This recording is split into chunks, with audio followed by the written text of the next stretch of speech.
Hello everyone and welcome back. I have been away for 2 weeks, just over 2 weeks actually in Thailand, and I have been coding open source every day, and I hope you have as well. And it's good to be back. I mean, the sun is shining out in the UK and I was tempted to go on my laptop out in the garden and stream from the garden. I won't have the connectivity issues that I had in Thailand, and I want to be back in my command center. You know, I really missed my command center. I really enjoyed it. So I've been trying to get set up the last kind of 20 minutes, remind myself which shortcut keys and which buttons on the Elgato Stream Deck kind of work. So to do all the shortcuts, I've kind of forgotten all of them. So we're going to have to bear with me. This is going to be getting back in the flow sort of stream. But I did have an interesting 2 weeks. I did work on DashboardHub a lot, and have got lots of awesome work done that I'm really keen to show you. If you do have any questions, do just jump in and ask. Hopefully you can hear me. I should probably try and check, but if someone can write in the chat and just say if you can hear me, that would be good. I know in Thailand I did have some audio issues. I had one stream which was really good in audio but terrible in video, and then I had another one which was apparently, you know, okay in video but terrible in audio. So let's give that a go. But without further ado, I'm going to just show you what I've done actually. So let me see, the application should be up and running, and I should be able to, with a flick of a button, press this. Does that work? You see my screen? Hopefully a screen should come up, and if I press this, you should see Chrome. Do you or don't you? This is the question. Looks like that's not working. Haha. Chrome is up. Okay, awesome. So if I refresh Chrome, let me make that full screen, and that shouldn't be a new tab. Let me go back here. Okay, if I refresh this, the application, you can see the splash screen loading page is slightly different. So what I have done is, over the last couple of weeks, I have removed the templating engine that I was using, and I have gone vanilla Material 6 with Angular 6, started from scratch. The whole Angular application, the whole UI was redone from scratch, and I'm also using Covalent to get a bit new kind of funky features, which is quite nice. Get some graphs, which I haven't done yet. But they do kind of add some nice kind of widgets and polish. Do have a look at that and see. So this is what I've got so far. So let me just take you through what I've done. Any questions, do jump in and ask. I'm going to be a bit rusty, as 2 weeks being away from streaming has been really hard. But it did really make me believe that open source, definitely the way to go. Keep it transparent, collaborative and inclusive from wherever you are around the world. That also helps with remote working, which I also strongly believe in. And I really enjoyed coding from the pool. I need to share some more photos and videos of me kind of just in the pool with a laptop, having a lot of fun. So that was good. Right, let me take you through this. So if I log in, so there's a link up here to GitHub project, and log in. It's just your name at the front, and this gives you, I want to add polling, and then in the near future add real-time data, so pub sub stuff.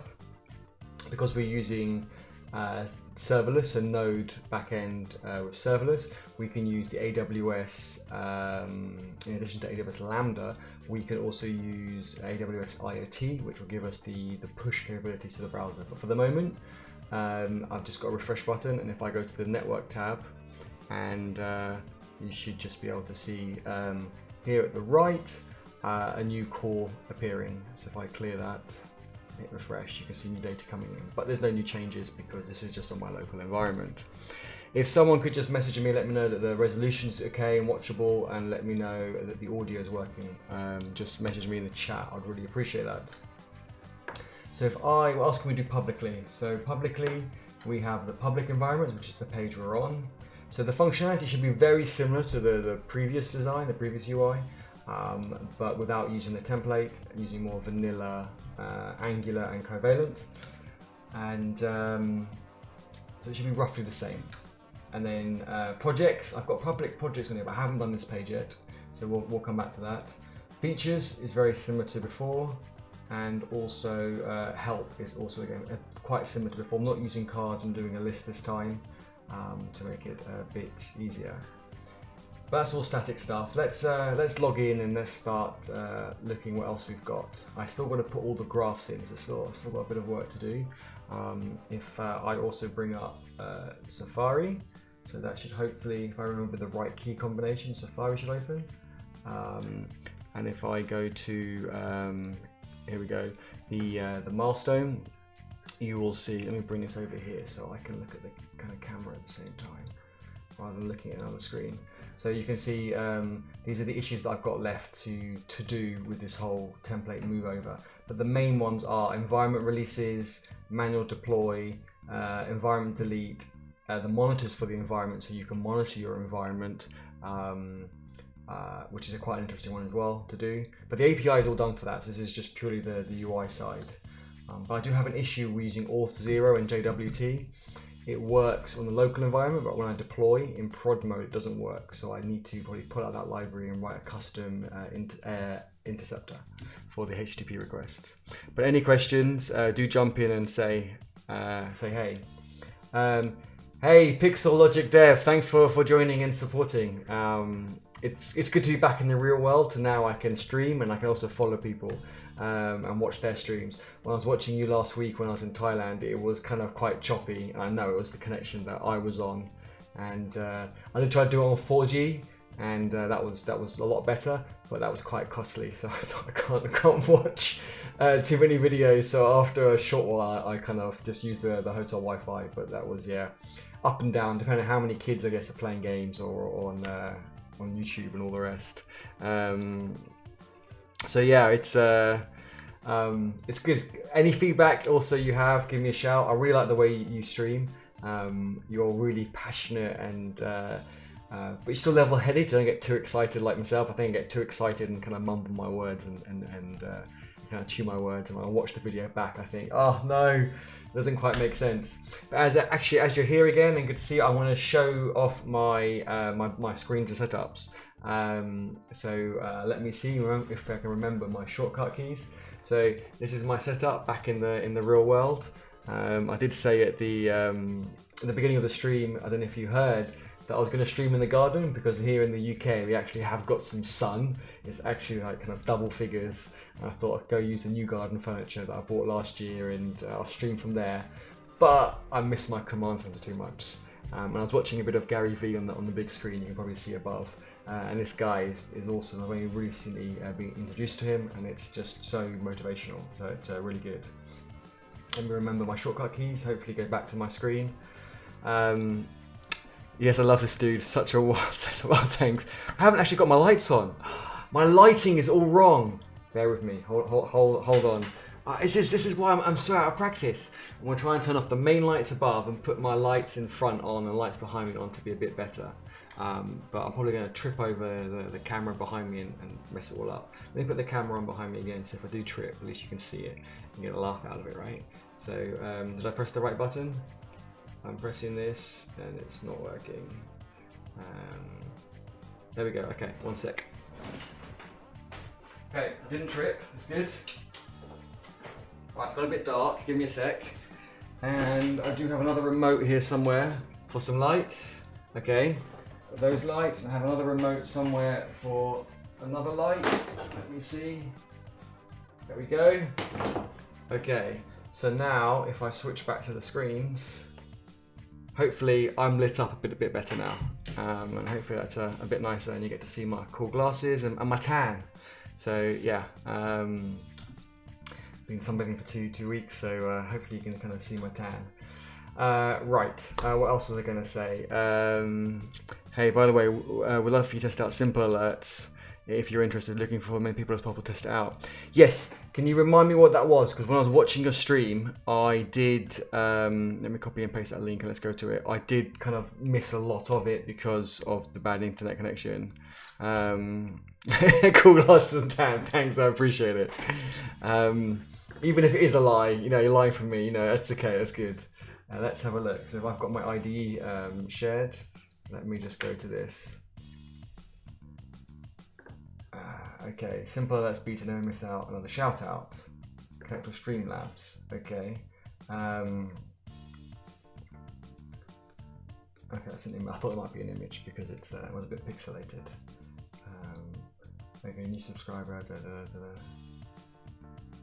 Right. Okay, so let me get this straight. So correct me if I'm wrong. It's just a tool that organizes your Streamlab alerts. No pressure at all, man. No, that's cool. Let's have a look. So I always get distracted on my streams as well. I'm meant to code, but I always get distracted. But it's good. You know, it's good. I'm always coding anyway. I mean, my GitHub activity for the last couple of weeks has been quite healthy. So I am good to.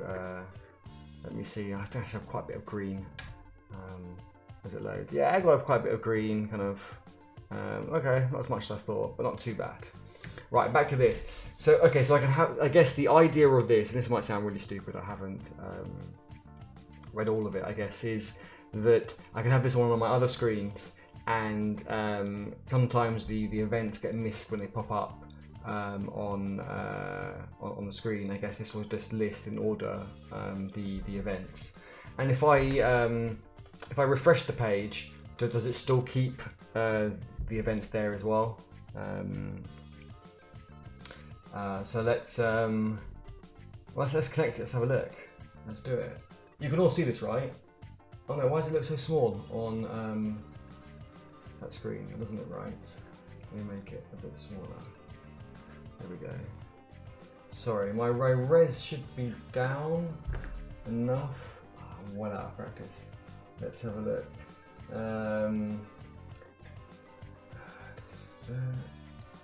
Safari, right. Why is it so small? Make it a bit bigger.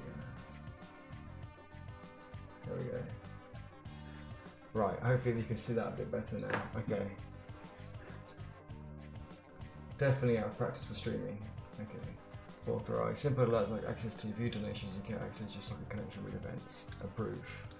Why signing my life away now? Okay, enter a title to get started. What's title for? Correct, you can also apply filters. No, 0 events are stored at any for security reasons anywhere. Okay, title, test. That makes sense. Create event list. Okay. No events yet. Keep being you, they will come. Okay. All filters, turn on and off all the filters applied for this event. Bump by time, so the amount of minutes wait for bumping event. No, it's not bump anything. Okay, that's cool. Toggle donations on and off. So these are off, I guess, right? So I want it on. I want everything on. Okay. Does that look good? On, done. Okay. And then do the events appear here? Okay, that's how can I test it? I can go to Streamlabs, right, and test it. I can do a test event. That should hopefully come through. Let's have a look. Here we go. So if I go to alert box, right? Test follow. Aha. Okay. It does work. Hey! Thank you for the cheer. Awesome. I think you're missing a 0 on the end. No, I'm just kidding. Okay, awesome. So that works. So if I refresh the page, you're saying that list will go. So each time I log in, yeah, okay, it starts from scratch each time. Okay, I see what you mean. Okay, but that's fine. That makes sense. So I can keep this open on the other screen and make sure I don't miss anything.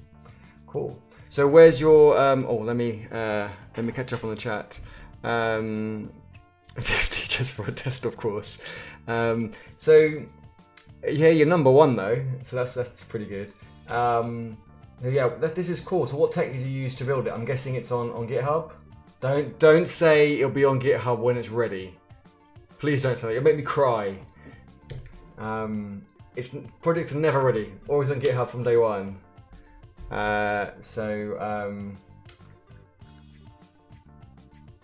Okay, let's have a look. I think I know it's on GitHub. It's Pixel Logic. Oh, it's the hackathon, right? So, is it under anything else under here? Simple alerts, nice. Cool, I have to have a proper read of this later on. This looks good. Give you a star as well. Nice. Okay, so I'll put that on the screen over here so I can follow it. Okay, awesome. Get rid of that. Right, let's go back to Chrome. So what I was doing, totally open source right now, all documented and all there. That's what I like to hear. You've made my day. What I like to hear. I think that's my calling and my goal is to get more people. I know you're doing it, so that's awesome. To get more people to do open source a little bit every day, and you know how much over a short space of time, how much you can build into something.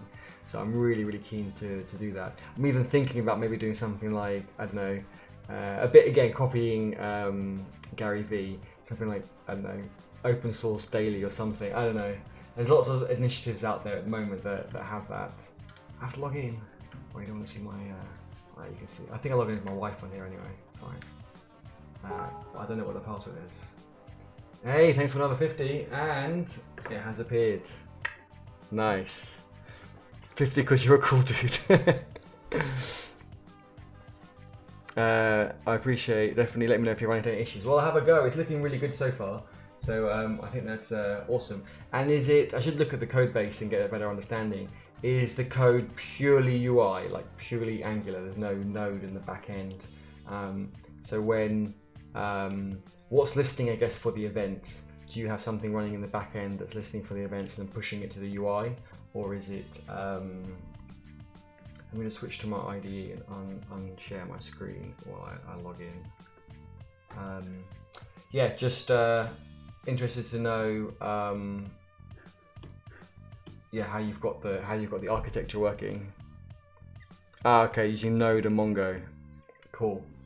Yeah, so with DashboardHub, I'm using Node, but I'm using serverless, and I'm using DynamoDB at the moment, but I'm going to move away from that to Aurora serverless. And then for the pub sub stuff, I want to use Amazon IoT, which looks quite interesting.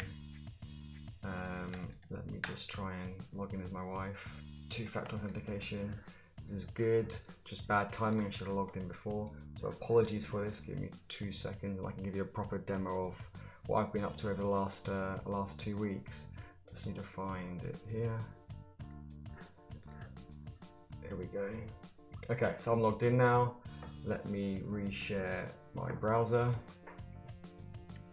How's the Pixel Logic Dev? How's your camera, by the way? Your Sony 6300, 5600 or something like that. I remember there's a 5 and a 6 with the Alpha or the A. I think it was Alpha. 5000 series of 5300. I went to the shops today to have a look at the A7s. They're a bit expensive, the Alpha 7s, but they're really nice. I'm tempted to maybe stream with one of those and use it as an actual, you know, camera when I go out and about to events and stuff. Yeah, thinking of doing that. Did you buy the Elgato, what's it called? The capture, HDMI capture thing. Let me catch up on this chat as well. 1 sec. Okay. WebSockets, my first real project with them. Yeah, I've used WebSockets a bit as well, but very kind of little bits here and there. I used it with Express, but more for like prototypes rather than proper projects. I'll be the same as well. You don't have it set up yet? A5100. I was pretty close. I knew it was kind of in that range. You don't have it set up yet? Set it up. Do it. Then you can let me know how it is. Because I mean, watching some people's videos who streams with digital SLRs is you get a really nice kind of depth perception, I think, in the room. I've tried to do that with the light behind me, kind of the blue light and the lights in front. But I think with just using the iMac Pro kind of webcam, it's not as good as actually having a digital SLR. The only downside is, and I will show you, and you're probably going to laugh, first world problems, right? This screen is too low, so I can't fit the camera kind of here. So I'm going to have to adjust the big screen and try and, I think I can move it up by about 7 centimeters. So therefore I'm hoping that's enough to stick the lens of the digital SLR through over the top. Otherwise, I don't know how it's going to work. So yeah, it's going to be an interesting one to solve. So these boxes are from Covalent. which is pretty cool. Hey JB, good old depth of field, yeah. Hey, good to have you here. Good. It's just so good to be back in the real world and chatting to people and having a good internet connection. I mean, as much as fun as I had, you know, working kind of by myself on Thailand by the pool on my laptop was pretty cool.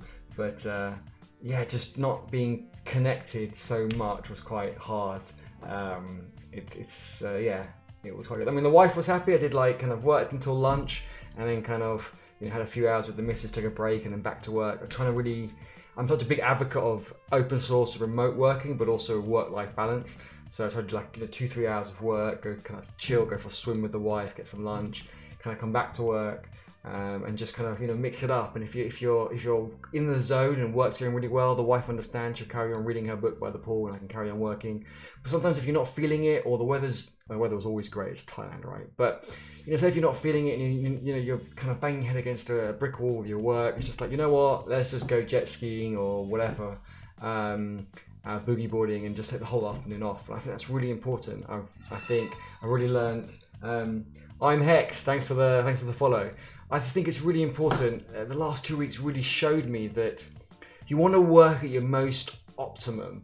And if it's becoming a struggle because you're tired that day, or you know you really just want to kind of go out and spend time with the family, then there's no point kind of half working and not being with the family, or not doing what the other thing you're thinking about and wanting to do. So it really kind of, I think, highlighted that that's just so important. I've hired 2 paid interns that are starting in a few weeks for DashboardHub, and I'm really going to try and focus on that and say, hey, you know, if you're having a kind of a day that's not going so well, it's not being very productive, just call it a day. And the next day when you're being more productive, you might put in a few more hours and make up for it. But it's being about more efficient. So let me catch up on the message. Let me catch up on the chat. I'm so bad at reading. I am a bit jet lagged. We kind of got back yesterday and we woke up at 3 o'clock this morning going, breakfast time. It's like, no, it's not 9 o'clock in the morning in Thailand. It's 3 a.m. in the UK. So yeah, just bear with me. I'm a bit slow today. Yeah, Camlink. That's definitely what I want to do. Camlink's the one I need to purchase. I've got the Elgato Stream Deck, which is epic.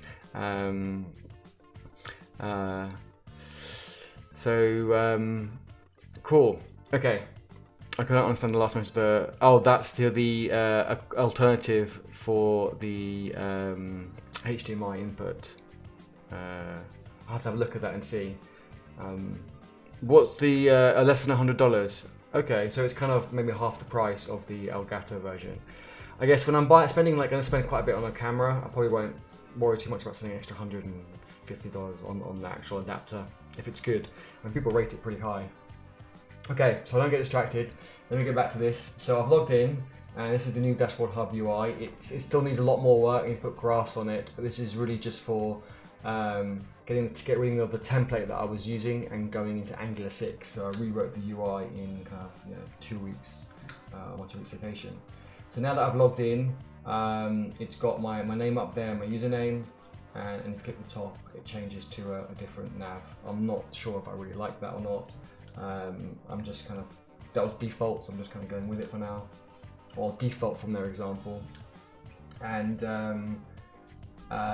projects, now I've got my environments, which is very similar to the public environment list, but I've got nothing in there. I've just logged in, even you set up locally. So let's just add an environment. So default is build and deploy. So we'll just leave it as build and deploy, both. So we'll just say test environment, description, my description, and then we won't leave a link, and then we'll just hit submit. Okay, so now it's gone straight through into that environment details. So if I go back a page, this is the list of my environment. I've got one environment, no releases, no monitors, no pings, no views. And if I click on this, it takes me into that environment. You have one token, because one token gets generated automatically. So I have done the token page already.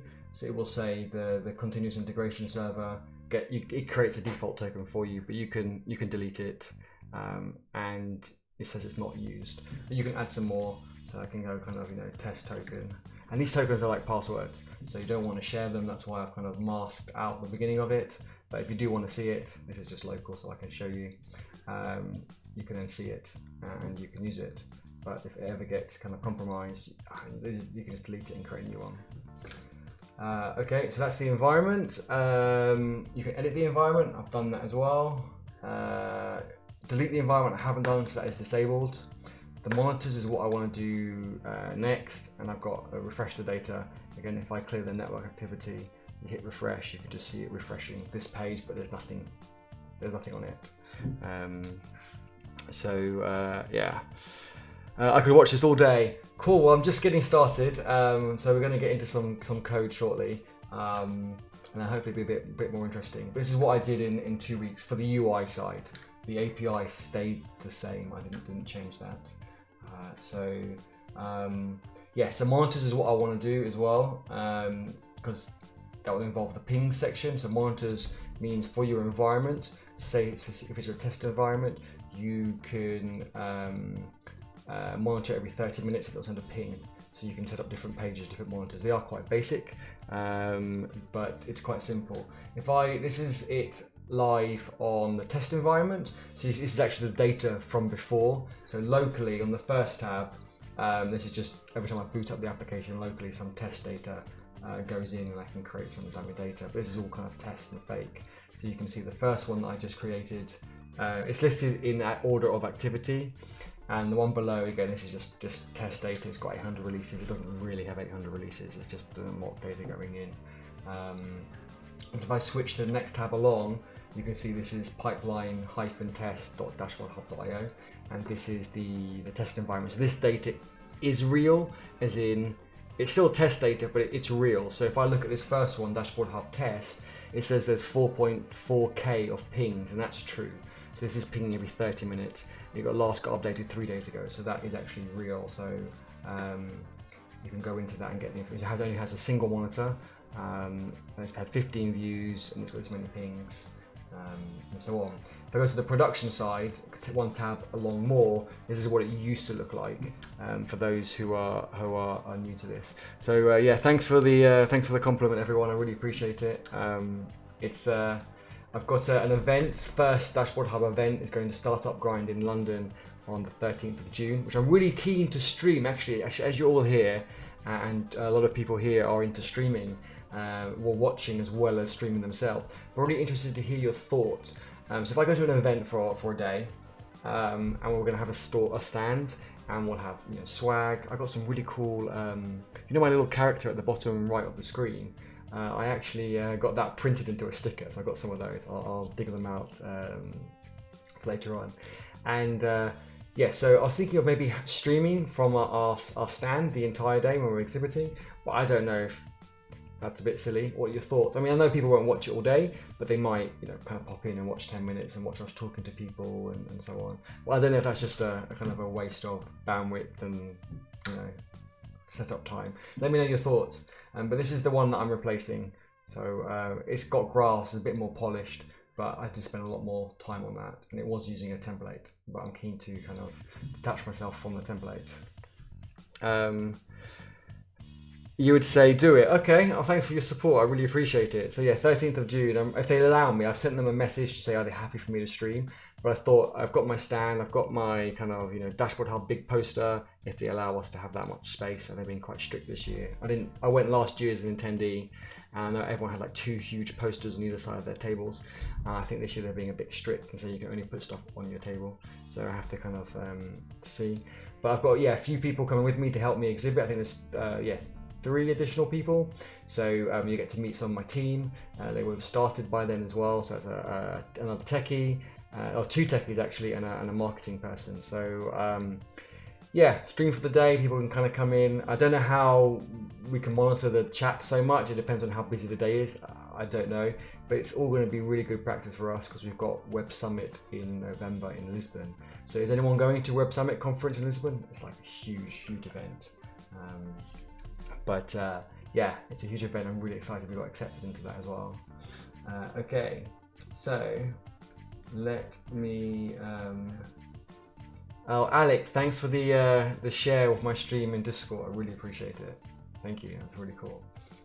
Okay, so and another alert has come in. So if I just switch this back and show everybody the, it's in a new tab, you don't see it. Okay, it doesn't work.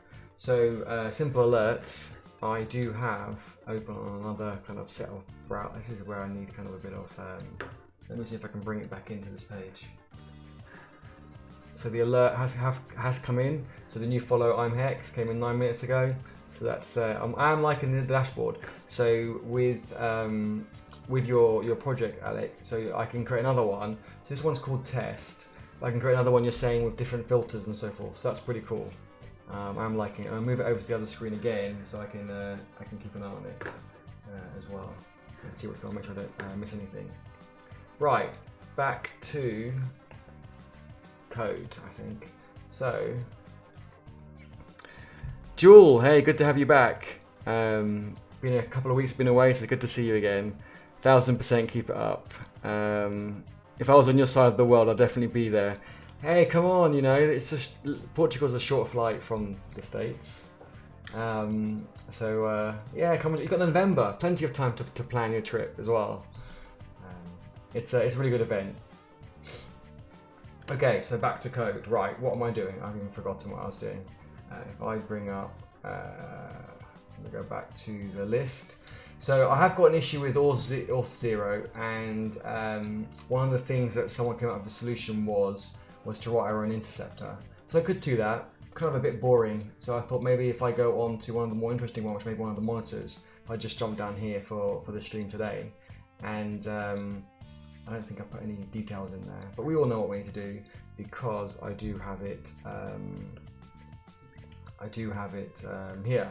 So if I go to production and if I log in, and I will, again, this is the previous design, but if I show you what we actually want to achieve, I'm going to do it a bit different so you can have multiple monitors, because at the moment I do limit it. So if I go to my environment on production, and if I go on to say the DashboardHub test, actually doesn't have a monitor on production. The production one on production has a monitor, if I remember correctly.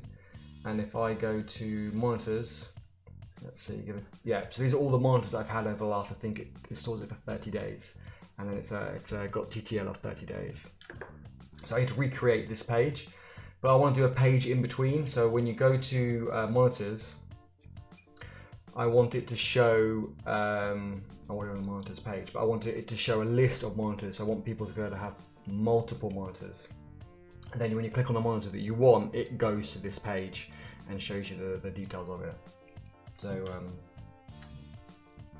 excuse me. So yeah, that's what I'm thinking of doing.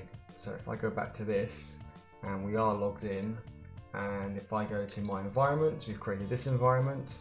So I do want to, this button here at the moment is the monitors icon. I want to activate that and get that working. So let me catch up on messages. Hey, no worries. Glad, Alec. I'm happy to test it. I think it's a really cool app, and I think it's great that it's open source, and it's great that you stream your development on it as well. I think that's just really awesome. It's great. You have such a good following on Twitch as well, so that's really cool. Jewel, how do you like new version, Angular 6 version? I'm liking it so far. I haven't noticed too much. I don't think I'm doing anything too special at the moment. I do like it that I think it's removed promises. I never used promises. I preferred the observables, but I can't even say the word. But yeah, I've seen other projects use promises, and it kind of, I don't like the mix of it. So I think that's good that they've removed that. What about yourself? What do you think? I think from Angular 2, 4, 5, they've all had great improvements. So I'm sure 6 is going to be pretty cool. And I like in the, I think it was in 4 or 5, when they did the interceptors on the HTTP client. I thought that was just brilliant. So they're making good improvements all the time. Stanzel, good to, I hope I pronounced that right, Stanzel. Good to see you back again. It's been a couple of weeks. It feels like ages since I've spoken to a lot of you, so it's good. I have nice hair. Yeah, before I went to Thailand, I kind of chopped it all off, shaved my beard. I got a bit of stubble coming back after the last 24 hours of traveling. But yeah, chopped it all off, shaved off my beard, trying to get a bit of a tan. I'm wearing a DashboardHub t-shirt today. I don't know if you can see. So getting back in the zone to get coding. Yeah, and I've got, I don't know if anyone's seen, I've got this little emote, which I really love. I use it everywhere now. So I haven't got that in the sticker yet. I should probably get that in the sticker. I have got my little character in the sticker, which I could go get, but I'll probably trip over the camera behind me. Let me do that 1 second. Actually, I'm so proud of it, I'm gonna get it. 1 sec. Bear with me, we will get onto some coding. I'm gonna remember how to put on my camera. There we go. You look at my lovely screens for a moment. I'll be back in 1 sec and I'll try not to trip over the camera.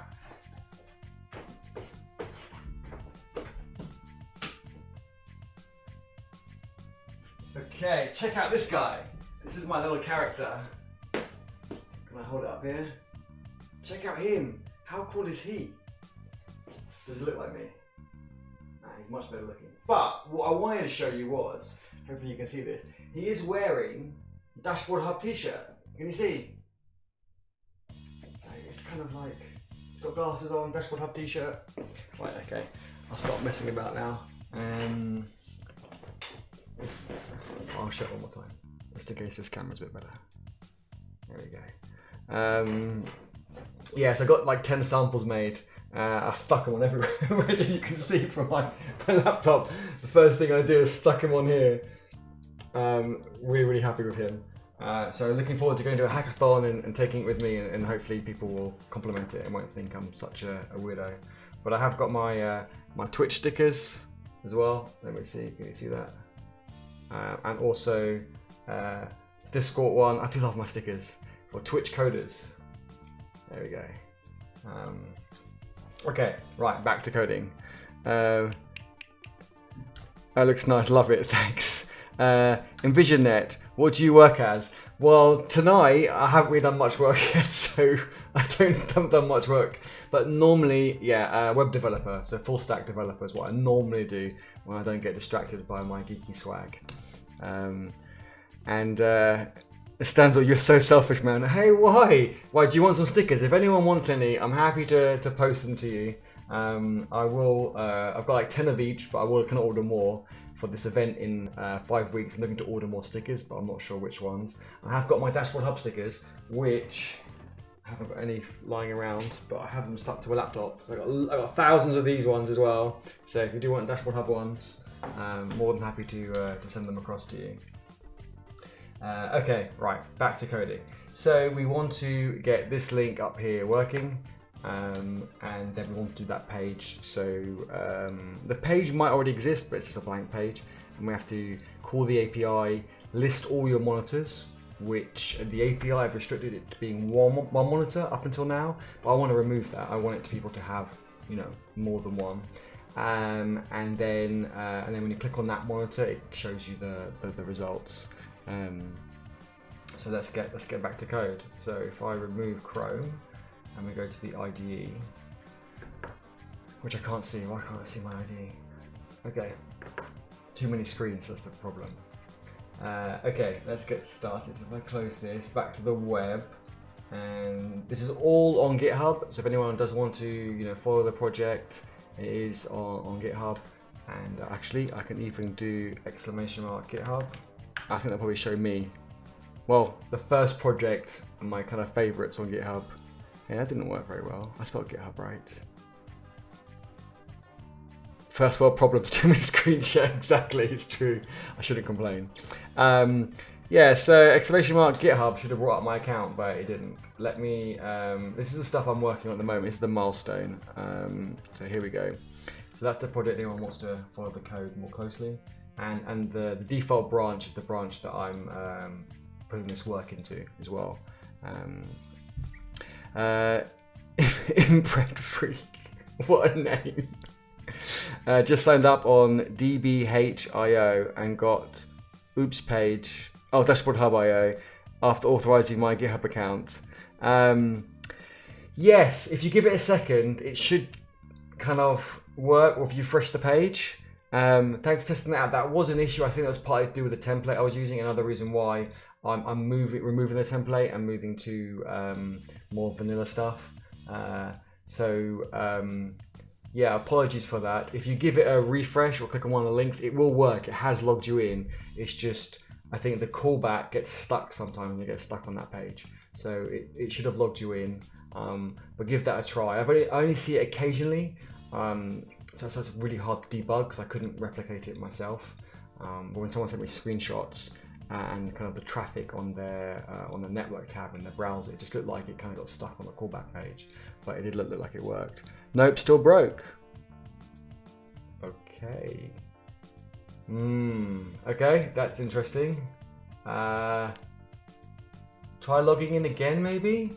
I don't know. It's really hard when I haven't got it in front of me. But yourself being a techie, let me bring up. So this will be on production. So this will be here. So do you have your name at the top right? If not, then the login properly broke.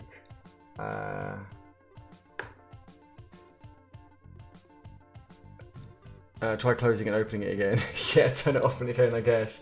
But hopefully less of an issue with the new one once I kind of get it live. I'm really hoping to, by this coming weekend, in a week's time, have this live.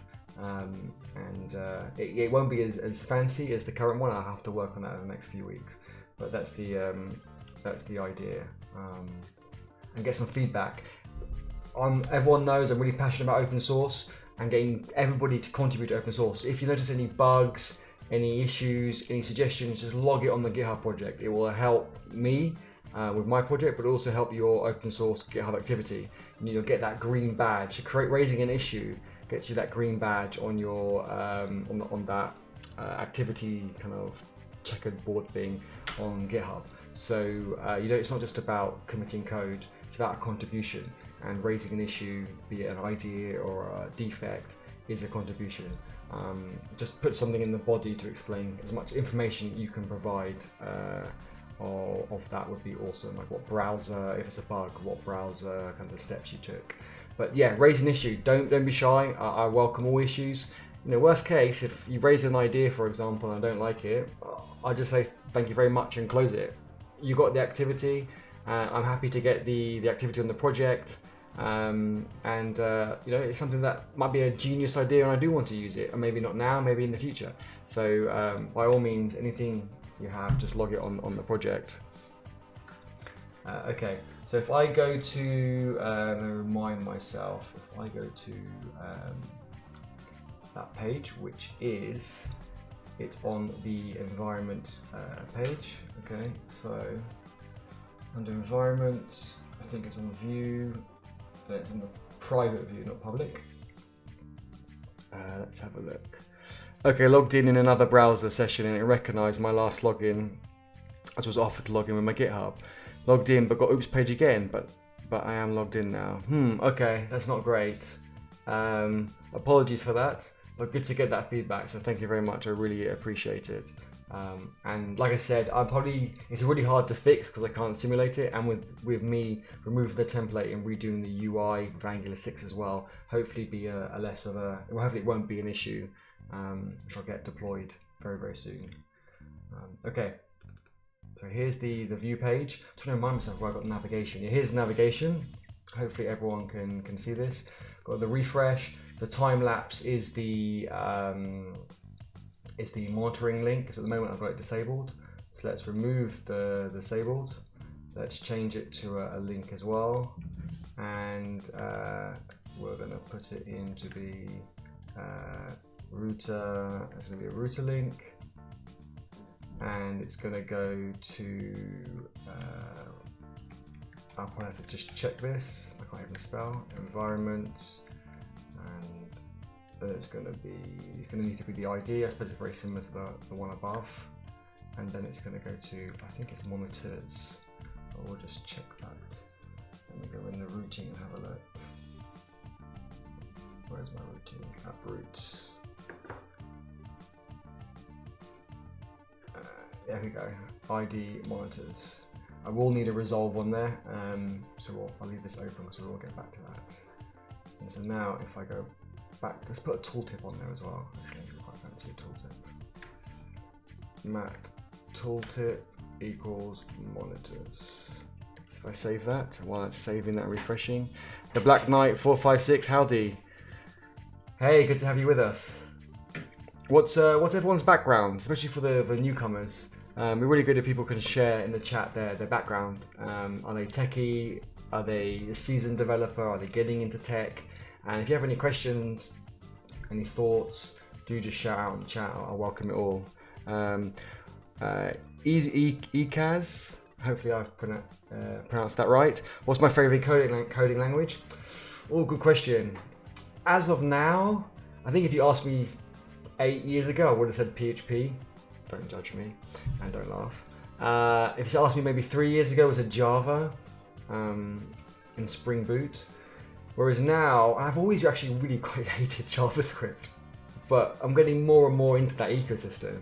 And so I do like Node, although I don't like JavaScript, I do like Node. I do like the ecosystem around it, the asynchronous of it. I'm loving TypeScript. I know it transpiles down to JavaScript, but I really do like TypeScript. You kind of get the best of both worlds. You get the kind of the Java and types and all that, and you get the, I guess, the ease of JavaScript and that sort of stuff. So just answered. Yeah, there's a bit of a delay, I think, in the video and in the chat as well. It's about 30 seconds. But yeah, I love TypeScript. I just think I really love the idea of it. But for example, I want to use TypeScript on serverless. When I checked 6 months ago, there wasn't a lot of documentation around it, and I want to be going against the grain and fighting with it. So my API that's in serverless and Node is in JavaScript. But I would love for it to be in TypeScript. But because I didn't want to just, fight against it all the time and keep trying to debug it and look around and, kind of feel my way around it, I thought I'd wait and hopefully that someone releases a plugin or some better documentation around it. So at the moment, yeah, the Angular front end's in TypeScript, but my API backend is in JavaScript. I would love the API to be in TypeScript. I think it'd be a lot nicer, especially with a good IDE. If you're using something like WebStorm, I use IntelliJ because I might write in, Java or PHP or JavaScript or Scala. So I've got the full IntelliJ Ultimate, but effectively it's like WebStorm when you're doing kind of TypeScript and JavaScript. So if you've got an IDE like that with TypeScript, I really like it how you can kind of click through and yeah, you got the IntelliSense.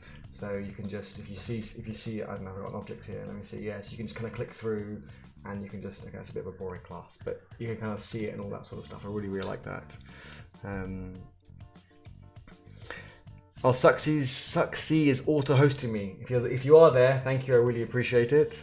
I'm moving towards TypeScript as well. Yeah, I think TypeScript is such a good move. But we need more, I think, more docs around it and more examples. I think it's really nice with Angular because their docs and they use TypeScript and their docs are around it, so it makes it a lot simpler. Well, I've noticed some red lines here, actually. Let me fix these. So I think the language is, yeah, it depends on the person, depends on the project, and I suppose it depends on the time. I mean, if you ask me in a couple of years, it might change again, I guess. And what do you think of C#?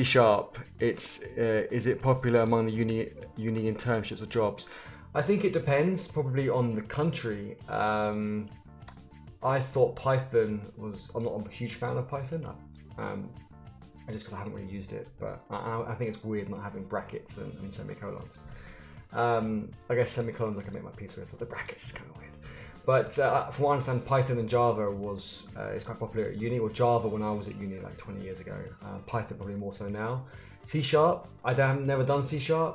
I'm not a Microsoft fan. I'm actually kind of the opposite. I know TypeScript is kind of backed by Microsoft, so don't judge me. But I understand C# is actually a really good language.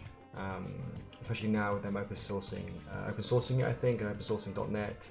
I think Microsoft's a bit slow to the game, but they're getting there, which is most important. Some people are a bit slower to get there, but they're getting there, which is really important. Don't ask me to use Windows. I will never use Windows. I haven't used it in well over a decade. I'm not going to start. He hates Microsoft and used to write PHP, which is, hey, come on, it's all languages and all technology, I guess. Everyone has their preferences. I know people who love JavaScript for years, and I'm not a huge fan of JavaScript. I do use it now a lot. My clients ask me for it. and the ecosystem is great, like I said, but I don't know, I never really liked JavaScript in the past. It's growing on me now. PHP, I think, you know, it's getting a lot better. With PHP 7, they've got types as well, so I think that a lot of languages are improving. They've all got their pros and cons. So it's a hard one. I don't like to slate any language. I think, especially if they're open source, people have worked hard to share that with the community, and usually the PHP community actually was awesome. My most favorite thing about PHP was the community and going to events. I mean, it taught me a lot. I met a lot of awesome people. I don't think I wouldn't be where I am today without that. So yeah, it had a low barrier to entry, PHP, like JavaScript, and I think that was what gave it a bad name. You had a lot of people who did say, hey, I can build a website and use PHP or JavaScript for that matter, and the quality wasn't very good. But you know, I've seen bad code in every language, be it Java, be it Scala. I think it's harder to do in Java, or harder to get started. The barrier to entry is a bit tougher, but I've still seen bad code in all languages. So yeah, I don't think I can judge the language. It's probably more about the actual code themselves. Hey, look, I write code today that I think, hey, that's pretty cool. I quite like that. I'll look back like 2 weeks and I'll think, what idiot wrote that code? It's a pile of shit. And I think, oh shit, that's me. I wrote it. So yeah, it's really hard to say. I mean, this Angular stuff that I'm writing now.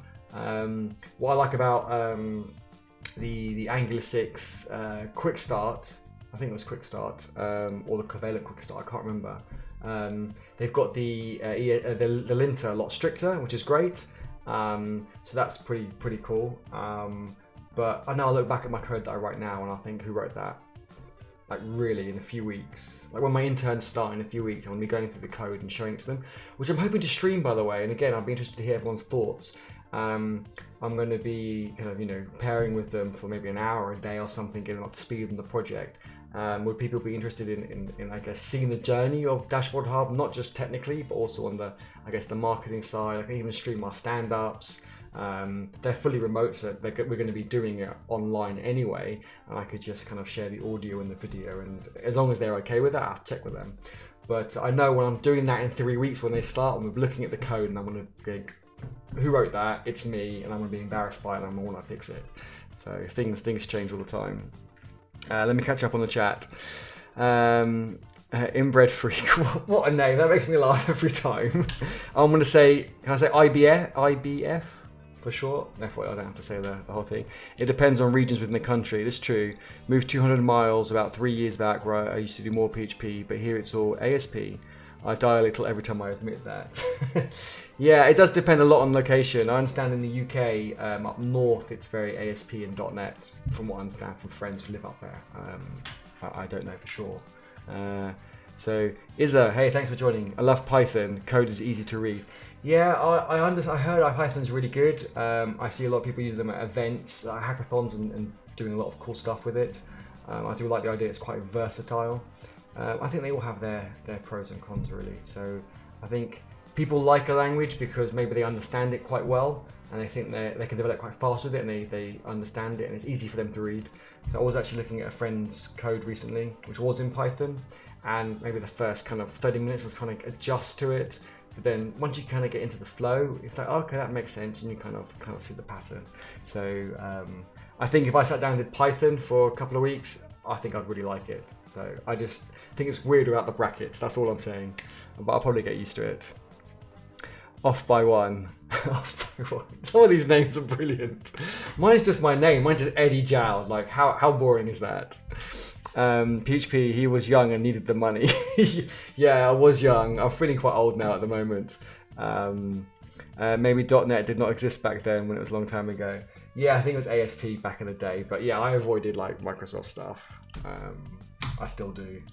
Although they are coming around, they are getting a lot better. The crudest stuff I've ever seen was Perl code. I never really did any Perl, but I did hear it was quite... I don't know what the word is, quite interesting. Let's just leave it at that, quite interesting. Yeah, But it's good to see we've got a whole mix of people. So, you know, with people who have done PHP, people who have done .NET, Perl and all the rest. I think once you've learned one language, the rest become a lot easier anyway. So it's learning one language fairly well. You never know at 100% because the language evolves as well. So you can never really keep up. As long as you kind of learn a language well, you understand design patterns, I think that's really important.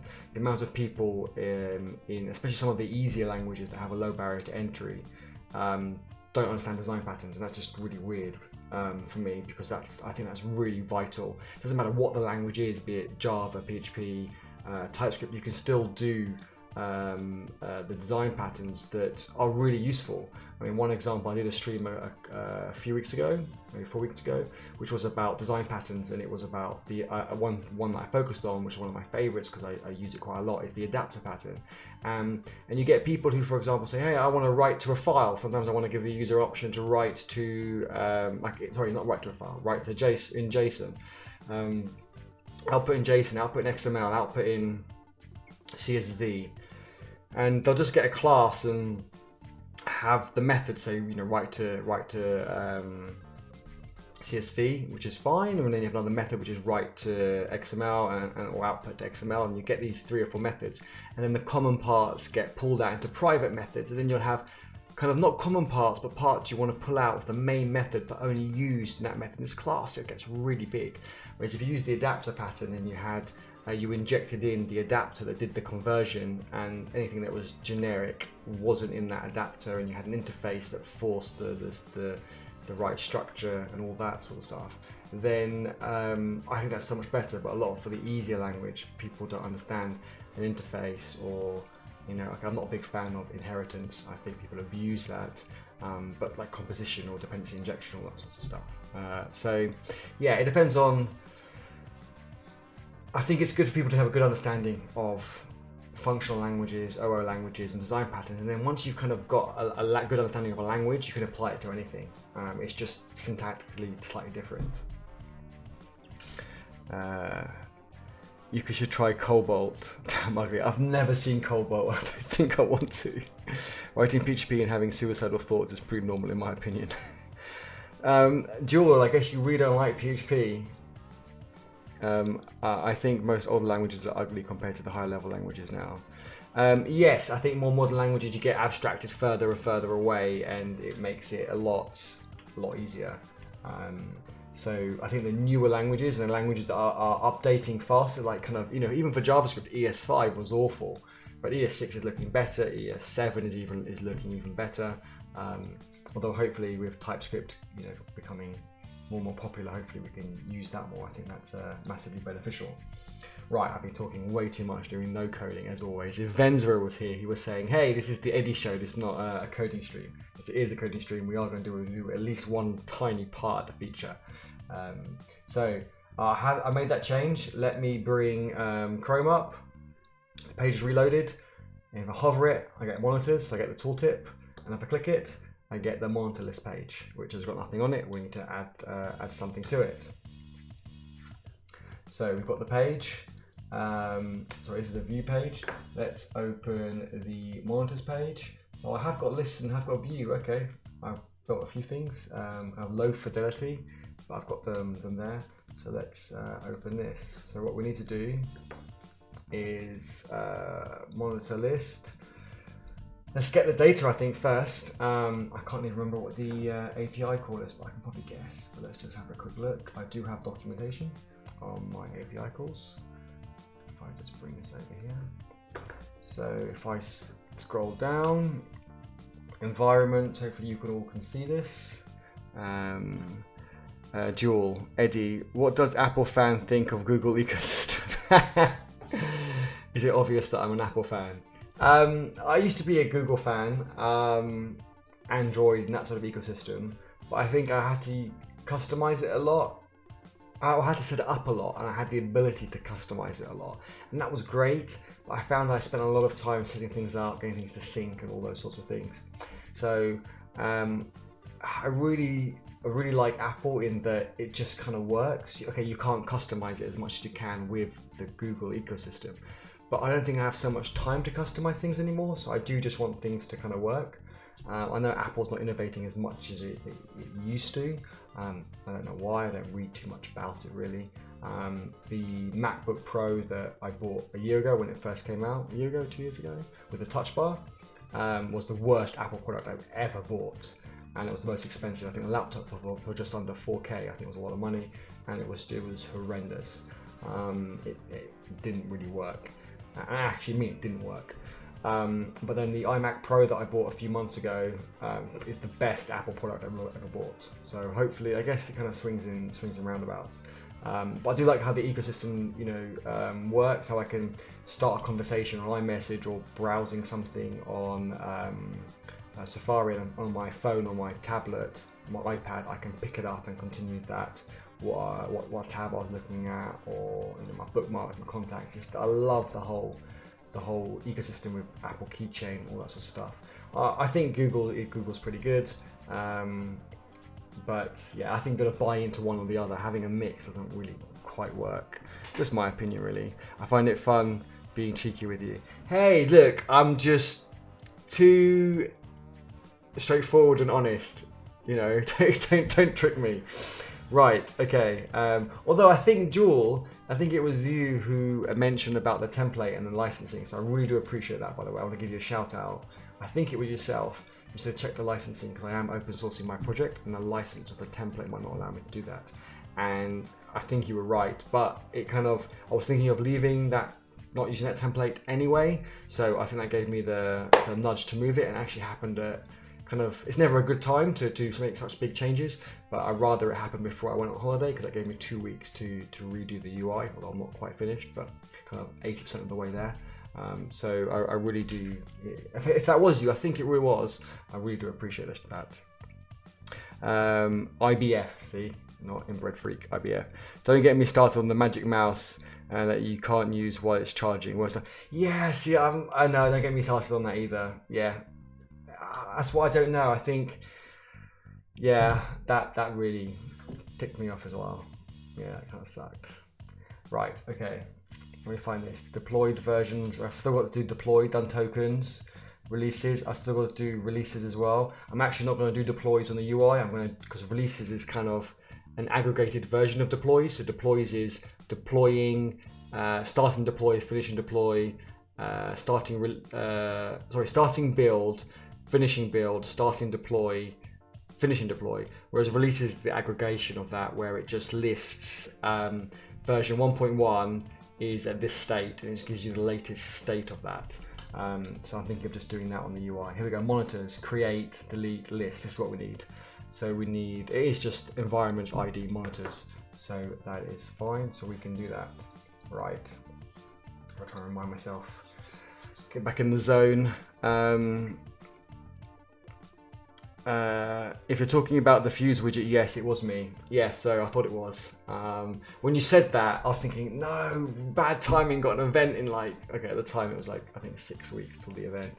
I got 4 weeks to go. I was thinking, no, bad timing. But actually it was good before my holiday, just cracked down and sorted that. So yeah, it solved lots of issues. Hopefully the login issue that someone mentioned earlier on today, and various other kind of issues.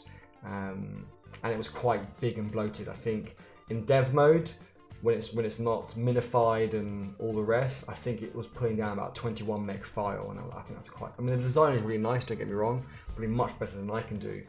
But yeah, 21 meg file. I think when it was when it had tree shake, so in prod mode it had tree shake and minified and all that sort of stuff. It was only about, I don't know, half a meg.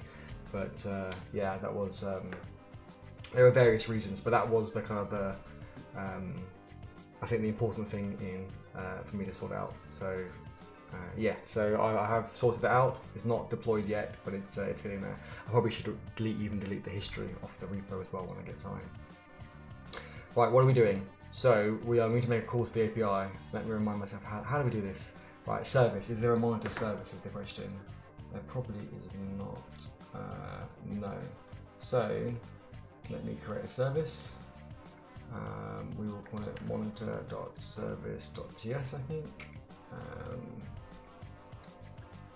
And this, Right, if we export monitor service, I think that's what I've called it in the other one. I'll check in a second, just be consistent.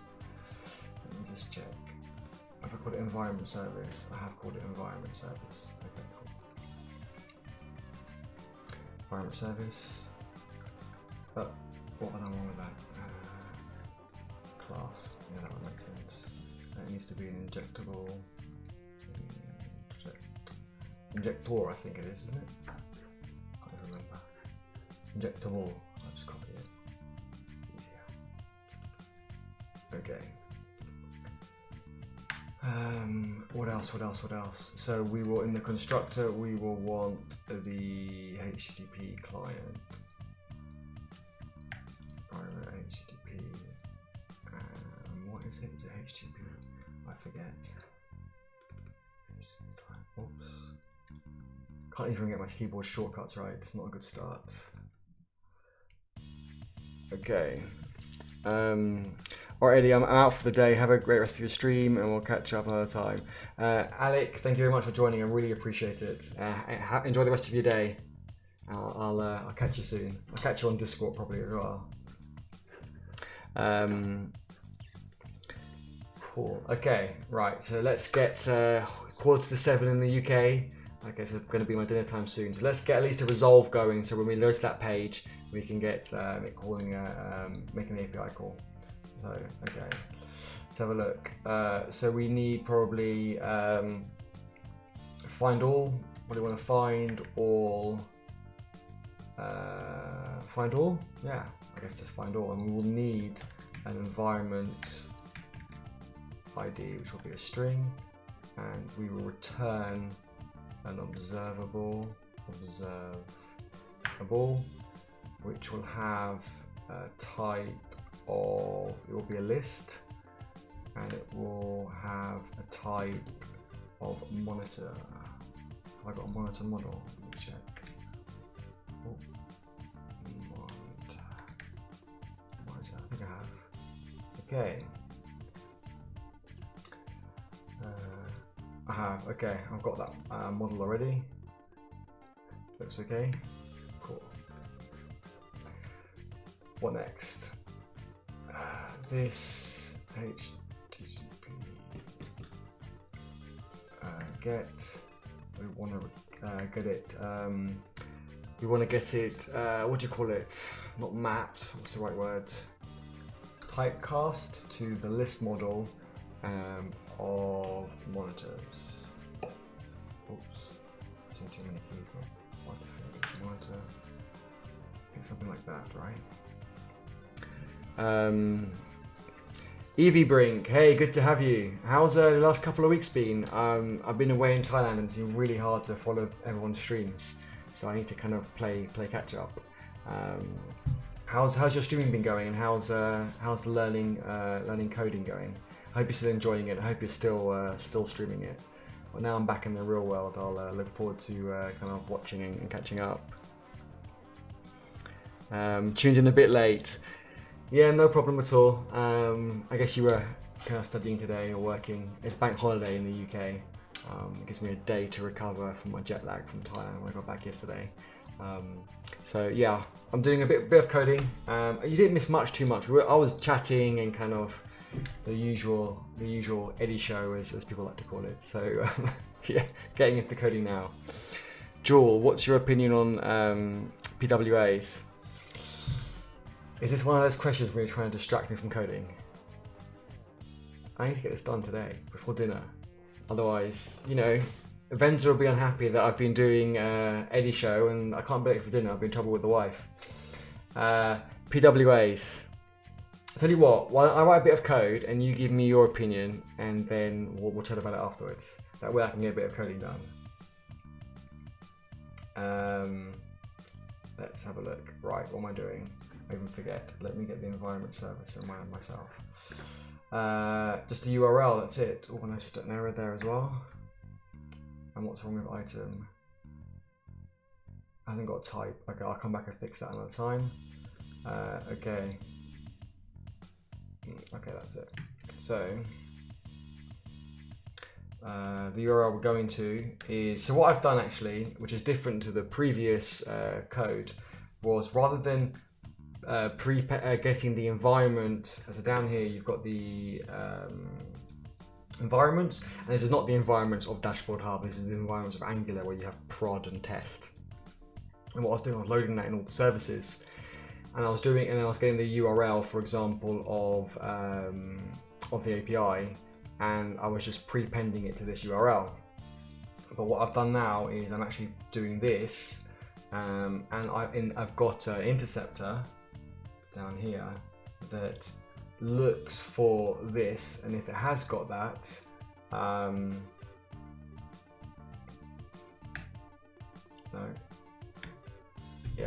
if it has got that, then it will replace it with the API from the config file. So I'm going to return. This is why I love TypeScript. It tells you what's wrong. Brilliant.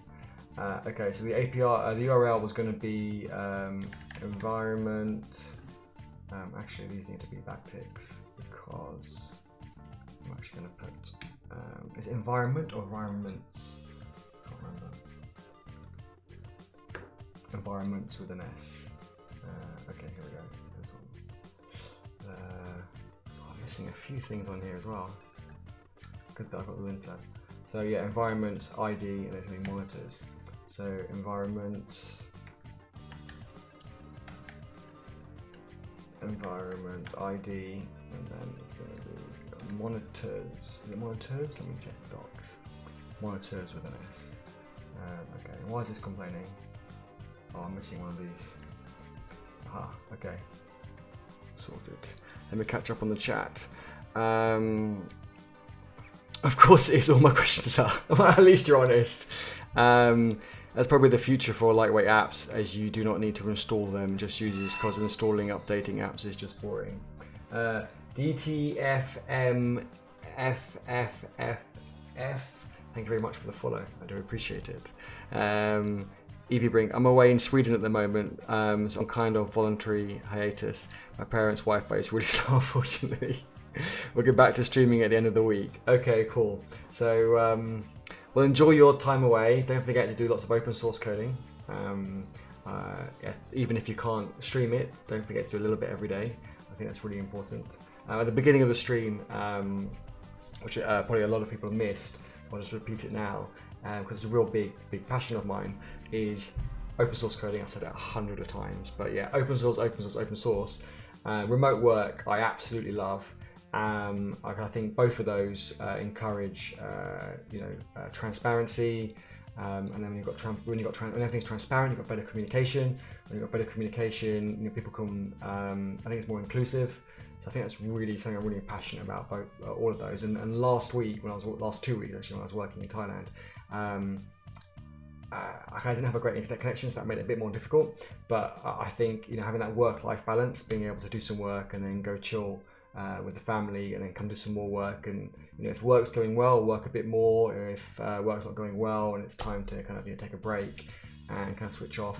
I work better in the mornings, so having it kind of doing a couple of hours of work, taking a break, a couple of hours of work, I felt like I had multiple mornings a day, and I think that was really important. So I think it's good for people to work when they're most efficient, rather than just saying I have to do 8 hours a day at this time. Because for some people, the first 3-4 hours might be most efficient, like myself, and for other people who are more night owls, like yourself, Evie Brink, I know you work and stream quite late, well past my bedtime. To always catch the beginning of your stream, but you might work better in the evening. So I think people should work to the time that's best for them. So I was saying at the beginning of the stream, when I've got 2 paid interns starting in a few weeks, and their DashboardHub, as you know, is fully open source. They're both, none of you probably do know, but both those interns are fully remote, and their time is fully flexible.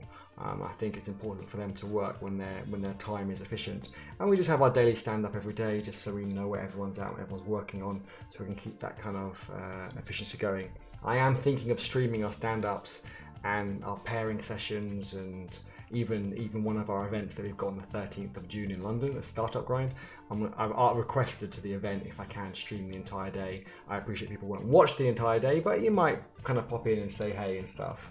Open source is just a waste of time, except it is exceptionally good, so people. Open source is just a waste of time, except is exceptionally good, so people start to use it, and you actually have a point doing it. Eddie show it is.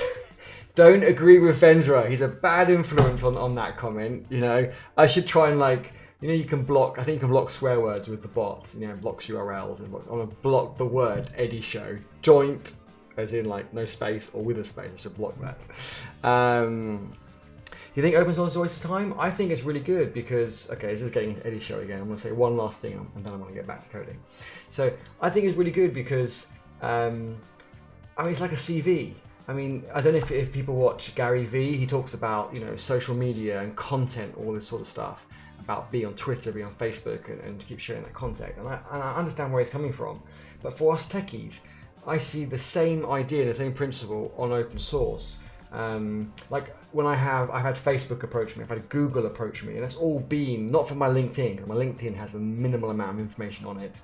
It has been because of my GitHub activity, and I'm not saying my code's great, because I know there's so many more coders out there that are much better than me, but I don't think it's about having the right attitude, and this is when I hire people, my view has actually really changed. And when I hire people now, I used to trying to have trick questions. MOJ, thank you for joining. I'm not going to try and pronounce the whole name because I'm going to get it wrong, but thank you for the follow. When what was I saying? Yeah, hiring people. I used to hire people and try and ask them trick questions on really weird coding syntax on a specific language. But I don't think that's so important. I think the important part is the attitude. Are they willing to learn? Are they willing to share? Are they willing to collaborate? Do they work well with people? And then after that, I think that once you've got that, everything else is a lot better.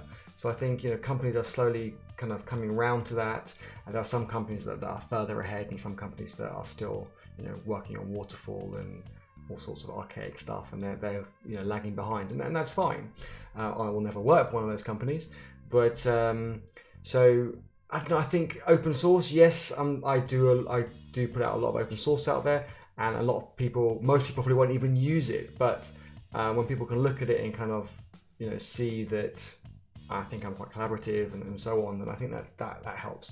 And I like when I get CVs to hire people, for techie people, I'm really happy when I see a GitHub link on their CV. That's the first thing I go look at. Even if it is just them playing with tech, or playing, hey, I try to play with a bit of Mongo and React or Angular or whatever it is. I really like to see that, just to see what they're playing with, even if it's not their best work, and it probably isn't, and it's probably, you know, a month old, and they probably learned a lot in the last month. But as long as they have a bit of activity on their GitHub, and I see them learning all the time, that's really what I'm looking for, rather than how perfect their code is.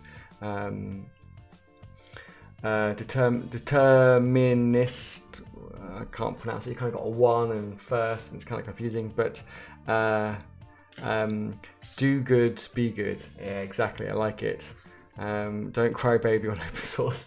Hey, thanks for joining the conversation. Yeah, I think everything should be open source unless it's super secretive. When I used to work for the Ministry of Justice or HMRC, they have a really, like GDS, Government Digital Service, have a really good attitude. Where they say, rather than should this project be open source, they think about it, should this project be private? So by default, everything is open source. And that's what I do for DashboardHub projects and all my personal projects. By default, it's open source unless there's a reason for it to be private. And if anyone ever says it needs to be private because I want to put secret stuff in it, like passwords and tokens, that is not a good enough reason, and that is wrong to do that. And I will cry if anyone suggests that. So no one write that in the chat, please. Otherwise you'll see a grown man cry on live stream. But yeah, I think, you know, most projects should be open source. I mean, even like you've got like Travis CI, they've released all of their repos, but they kept one small repo, I think the bit that joins it all together, private. Well, they did last time I checked. And you've got things like, you know, Elasticsearch. Elasticsearch is fully open source. They've got Kibana, they've got the elk stacks, Elasticsearch, Logstash and Kibana. And they make their money from support, and they make their money from, they've got an extra library framework. that sits in front of the Elk stack that allows you to create users and run security and have roles and permissions. And they've got that private and they charge for that, and that's fine. But at least they've got the main part of it open source. So I think you can kind of find a balance. Or catch up on more chat.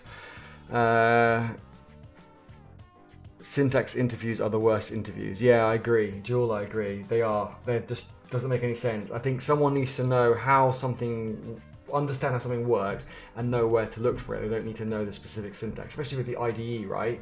It will help you. So if I can't remember what was on this like HTTP class or object, I can just hit dot and it's going to tell me, right? And I go, okay, right, I've got a get, right? It's got a URL as the first property and it's a string. So I think, trying to remember like pen and paper test or whiteboard test and trying to remember these specific things.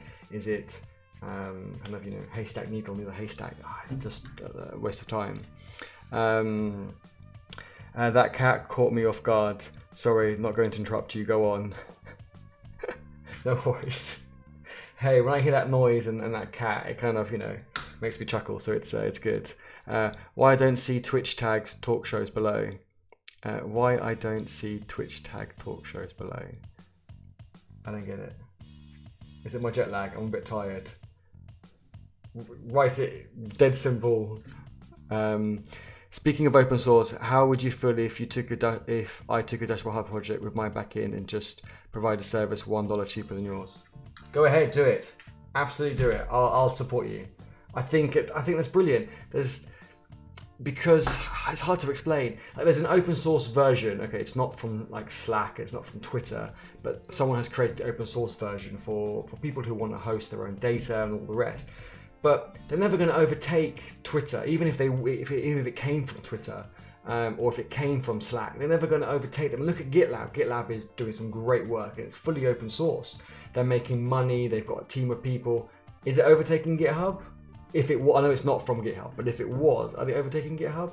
Not really, because you've got social media, so Twitter and you've got the Slack, and then you've got social coding, the GitHub. You've got the whole network of people who you follow and the projects that you follow and star and contribute to. So I think you're never gonna lose that. So I want to do social deployment with DashboardHub.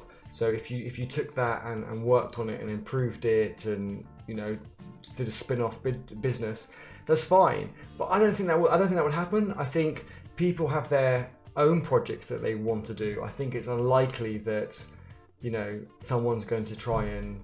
I mean, didn't Percona do something with MySQL? Didn't they fork MySQL and then kind of do some patches to it and make it a bit performant for certain kind of reads or write or something like that?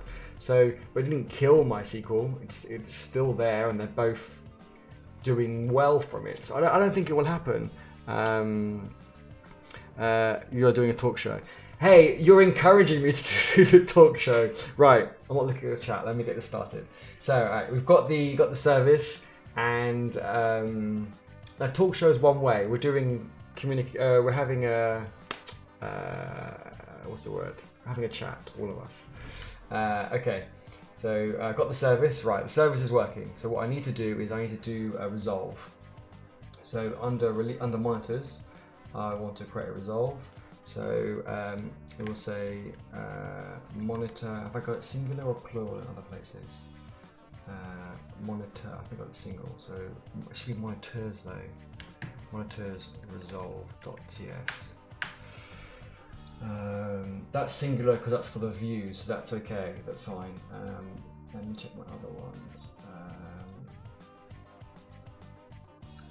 List. Environment resolves. Okay, I have. Okay, that's fine. I've got that correct. I just worried there for a second. Okay, so I've got a resolve, and what I'm going to do is cheat, and I'm going to copy and paste an existing resolve, because most of it's pretty much the same, to be honest. Okay, so if I paste this in here, let's delete all this out. Okay, so it's going to be called monitors resolve. And we're gonna have a list of monitor, and then with IntelliJ you can kind of go option and enter, and it pre-imports the things you need. Okay, environment service. We don't want environment service. We want monitor service. And we'll rename this to be monitor service. Okay, and it will have a, or return the observable will be a list of monitors, and we'll copy and paste that. And we want this to be find all, and it will have the ID in the root. Why is that underlined?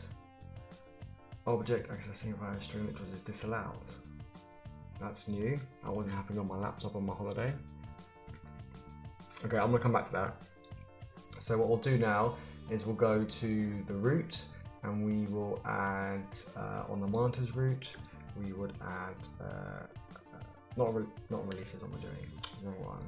Monitors down here, comma there. So on monitors we will add a resolve, and we will say monitors, and we will add the monitor resolves. Mustn't forget to put a comma at the end. Some red lines there as well, comma. And then also in the app module, we need to add it as a provider. See a red line there, we put a comma in. So it will be monitor M before P. Okay, so in theory, if this should now work, if I save that and I go to the browser, it's going to reload. While it's reloading, I want to read the chat. You can't really overtake Twitter, but for smaller projects, not much more known like yours, someone can take it and make crazy amount of advertising on Facebook, Twitter, and get loads of users. That's my point. Not that the OS, not that open source is just a bad thing. True. I just don't think it's going to happen. I really don't think. There's so many open source projects out there that, like you said, that even maybe that are more well known than mine, but maybe not as well known as some of the huge ones. And I don't think people have their own ideas, their own projects. I can't remember who I was watching on YouTube. I don't think it was Gary Vee, but it might be somebody else. That said, nobody wants to steal your dumb projects because they have their own dumb projects that they want to do. And I think that's true. So yeah, that's my thought on it. That's why I throw everything out open source. And I've been doing it for years, and I've never had a problem. IBF. We need a distraction counter on the screen at a point every successful distraction took any away from coding. I'm trying to encourage more people to code and do open source, and you're trying to distract me. I don't know if that's a compliment or an insult. Right, let me fix this thing. What have I got wrong? Monitors resolve, monitor service, no provider. Oh, monitor service we haven't added as a provider.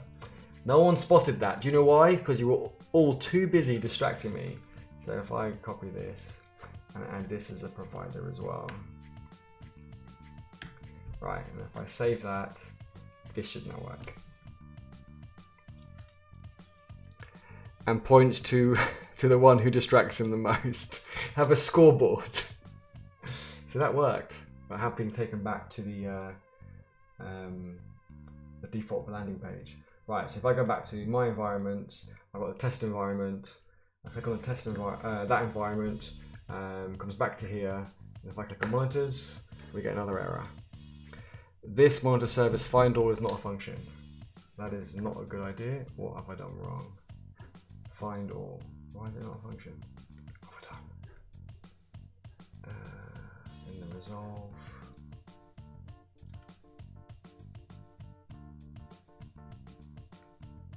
That looks alright. To get, I return it. Let me read this error again. Oh, you can't see the error. I just realised I'm not switching over. Sorry, I thought I was showing my whole screen. And you're too busy distracting me to remind me that I'm not sharing my browser. And we're doing it so well. My evil plan is to make any talk that actually discourages people from... Why do you want to discourage people from open source? Come on, you can't... If you don't want to release yours as open source, I understand, I half understand. Actually, I quarter understand. But you don't want to discourage other people. Okay, so why is this not? Okay, how about we all fix this and find out why this isn't working? And then I can reward myself by getting some dinner. This monitor service.findAll is not a function. What have I done wrong? I'm gonna blame this on my jet lag. On resolve 15. Okay, let's go have a look. If I switch back to the code for you so you can see it. This is the service. Okay, this is the resolve. What is wrong with this? Got the service, and I say on the monitor service, I say find all. This is a bit weird. Why it doesn't like that? I think it's fine for the moment. Maybe it's an Angular 6 thing. Do I need to go dot like get or something? No, probably not. But that wouldn't break anyway. Thank you for your kind words, Jewel. I know you're only joking. Oh, well, I hope. No, I'm joking. I know you're only joking. Right, okay. Let's have a look. Does anyone see why this isn't working? Find all, that should work. I'm returning it. Okay, on the monitor service, let's put some console logs in and find out what's going on. Does this actually get called? Console.log service. Okay.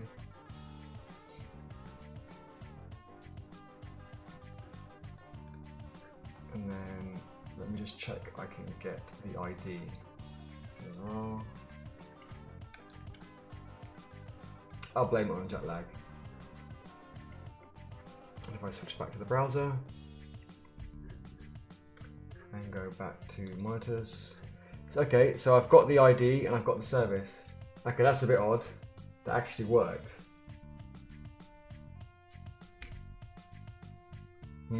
Okay, maybe it just Angular didn't recompile the app properly, maybe. But it did work. If you look, it says called the monitors. Okay, it's an empty list. But it has actually worked. Let's let me go back to the code and remove these console logs and let it rebuild one more time. We'll just check. So let's save that and see if I bring up. You can see the page is reloading in the browser. Yeah, it has worked. I guess it was just I hadn't compiled it properly. So if I even refresh this page, and we should see it, the resolve. Okay, you're not going to see it displayed, but you can see the resolve gets the monitor list, and it is on the localhost environments and the environment ID monitors. And it's empty, that's fine, because we haven't got any monitors. I need to do an add page first before I can get some monitors.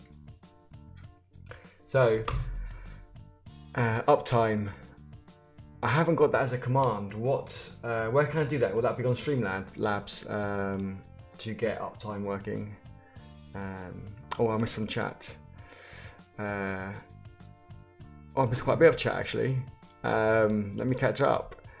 But you are an Apple fanboy and don't have Microsoft Starter. But you are an Apple fanboy. I am an Apple fanboy, but Apple are losing me as a fanboy. My fanboyness is reducing, but there's nothing else to replace it. So haven't lost me yet. I'm just not as a big advocate as I was before, and don't have Microsoft Start yet. Microsoft, don't even want to talk about it. I have, Microsoft in a VM. I have to do browser testing. That's it. If you should have an actual talk show on here sometimes, like interviewing other developers, etc. It's actually a really good idea, if you bring. I think it'd be really good to chat to some people, maybe have a subject. I know Joel is really into PWAs. I'll be interested to chat to you and share your experience in learning. Where have your challenges been? Is finding, like, for example, examples of, material to learn coding, how you found the community and all the rest. So yeah, we've got quite a great group of people, and I think it'd be really good to have just different views on the same area and also different areas. That's actually a really good idea. I need to figure out how to grab someone's audio. I know how to grab someone's video from Discord, but to grab someone's audio as well. So rather than like when I did it with Andrew before, Benzra on the chat, it came out of my speakers and went into the microphone, so his audio really sucked and mine was fine. So yeah, apparently it's really easy to do, but I haven't really played with it enough. Once I sort that out, yeah, we could have, maybe it's a really good idea, have some chats. People can share some topics they would like to talk about. Not too many flame wars, Windows versus Apple, or Microsoft versus Apple, or React versus Angular. I'm sure we can have some constructive conversations around that, but yeah, it'll be good to hear people's thoughts and experience. I'd be really interested to know what people think of, like, you know, personally, what I would like to hear. People think of remote working, open source. I mean, it's good to have that constructive feedback, as we've had a bit tonight about that already, but really good to get a bit more about that. Well, on Twitch Coders, I will create another repo maybe on, I won't call it interviews, maybe I'll call it talk shows, discussions, and just log some issues with some ideas. Actually, I'm going to do that right now. Again, I'm getting distracted. That's like another point to you, I think. But I think, you know, these things are good. And Twitch Coders, I think they add value of streaming and so on. So if I just create a new repo, and I'll just say talk show. No, we can rename it. What I gave it a name a second ago. It wasn't talk show. Discussions. I can't think. Has anyone put any examples in? No. Right. You know what? I'm going to add it to this one. Create an issue and not talk shows. It's got talk show discussions with other people, and I'll say, for example, PWAs starting in tech. It doesn't just have to be coding. It could be a BA, it could be UX, it could be so many things, and we can put loads more. So I create an issue here. If I'll share the link now. Any ideas or things you'd like to talk about or hear discussed, or you would like to be involved in a discussion, then just put a comment in, and we can organise something. The Eddie Show. I'm not calling it the Eddie Show. Venza will be really happy, and we can't let him win. Right, let me catch up on more in this chat. He's having one just now. You two, not you two. All of you are terrible. How do I pronounce that? Orly Wow. Can I just call you Wow? Wow sounds like a good name. Do you have any thoughts on the Game Maker 2 for beginner programmers? Do you have any experience with it? No, actually I don't. Game Maker 2. Is it like Phaser? Game Maker 2. Or is it a way to learn code? Import your Game Maker Studio. Okay, so it's just web and desktop. Okay, that's quite interesting. No, I haven't used this. We used on Twitch Coders, the game we made, Warp Blaster. We used Phaser. We made this game in like a couple of days that Venza and myself streamed on. But yeah, no, I haven't tried. I haven't seen this one. I have to have a look and see. I wonder what single development workflow, directed to desktop, mobile devices. That's pretty cool, actually. That was one thing that was missing with Phaser. You even get the PlayStation, Xbox, and HTML5. Do you write it in though? I'll have to have a look later on. But yeah, I'd be interested to know. Do you write it in?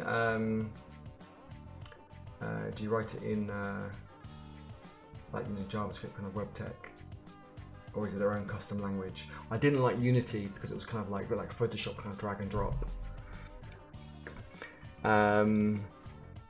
Except it doesn't have a guest. True, but you're all, I guess, and you're all collaborating with me, and you're all kind of giving me feedback and questions and distracting me. But I'm enjoying it. I'm having fun. I hope you're having fun. Uptime, yeah. Use Stream Elements better than Streamlabs. Okay, I will bring it up in a tab so I can remember to have a look at Stream Elements. Stream Elements. I will have a look at this later on. Remind myself to have a look. I'm talking Angular project startup on Windows. Oh yes, the issue you raised, Joel. Yes, it is. I have got it here. I kind of bumped it down after getting the new design out, so apologies. I do have it here, Windows. There we go, right down here. But it's right at the bottom of this milestone, but this milestone is just removing the template, so it's not at the bottom of everything, just this milestone that I really hope to complete in about a week. So I haven't had a look at that, but yes, that is something I need to do, and I'm pretty sure we need to just do it without the make commands. So actually I will have a try. Maybe I'll stream myself having a try and you can all see me really struggle and fail on Windows. Oh, sorry, I meant Windows. That was just for you, to get you back. All the distractions you've given me, I have enjoyed them though. What have we got to? MXK, MXKs. People's names are really quite hard, and I struggle to pronounce my own name. Thank you for joining. What's your first language? Just curious. We're talking programming language or spoken language? I'm guessing programming languages, as this is tech. I originally started off in uni with Java, C and Java, I think. But I really hated programming at uni, so I don't think that really counts. I paid no attention. I picked all the modules that didn't have programming until I got to my master's, where I did MATLAB. That's why I got a bit more into coding. So I did a lot of MATLAB, sort of the science stuff, MATLAB and Fortran. I'm really showing my age now. Still didn't enjoy the coding a bit more, but didn't really enjoy it. And then I got into the kind of going into my first job, got a bit into as an electronic engineer, got a bit into the software side on the PHP side to do web stuff, and that's when I started enjoying it a lot more. What about yourself? What language do you do? The Eddie Show. Thanks, Evie Brink. I'm really glad Benza's not here, because he would be laughing and you know, not milking that. How can I explain? He will be reminding me of this conversation. I'm hoping he doesn't watch this video or this stream afterwards, because he'll be reminding me about this for a long time. My first language was Sinclair Basic in the early 80s. Oh, I don't know that language. Sounds pretty hardcore though. I did a bit of yeah, Fortran, oh my god, exactly. I did a bit of assembler as well, which just, yeah, was a pain. Wimblows, where things just work and aren't overpriced. Really? Things just work? Come on. Oh, I've updated my browser. Let me reboot the whole operating system. Come on. Okay, yes, Apple is overpriced. I can't argue with that. My iMac Pro was a small fortune, but it works and it's good. Windows just works. I've just done an update. Oh, I've got to reboot my Windows computer. Oh, I've rebooted and now another update's come in because there's an update to the update. We should do a show on Apple versus... Did you ever watch those videos which were Apple versus Windows? What is it? I used to YouTube it. Yeah, it was... I have to bring it up on the screen because I'm going to do it no justice. So YouTube, I think it was Apple versus Windows. If you haven't seen these, you have to watch them. Apple really made me laugh. I used to go like once a month, and I used to love this all the time. I won't play it now. This guy, wait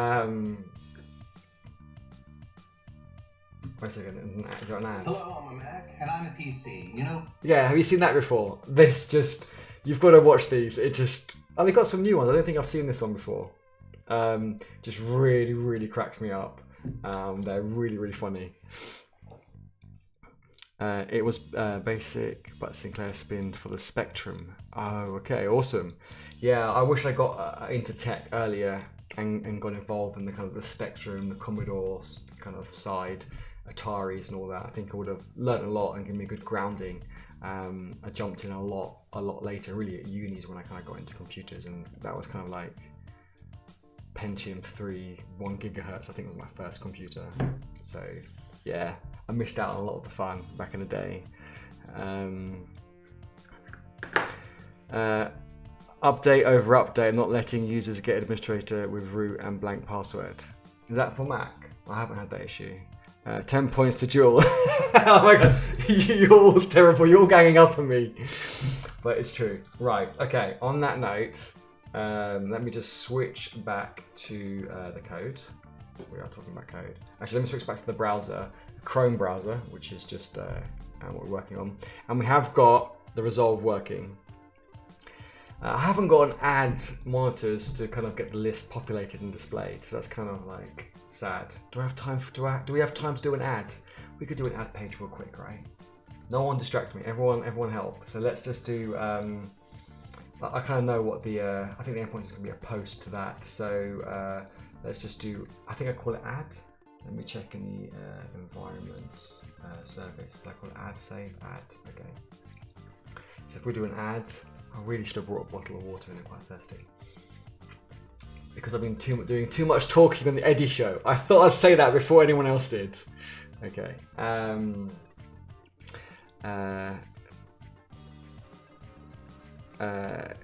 EBF, depending on your view, it was simpler time but harder to get into.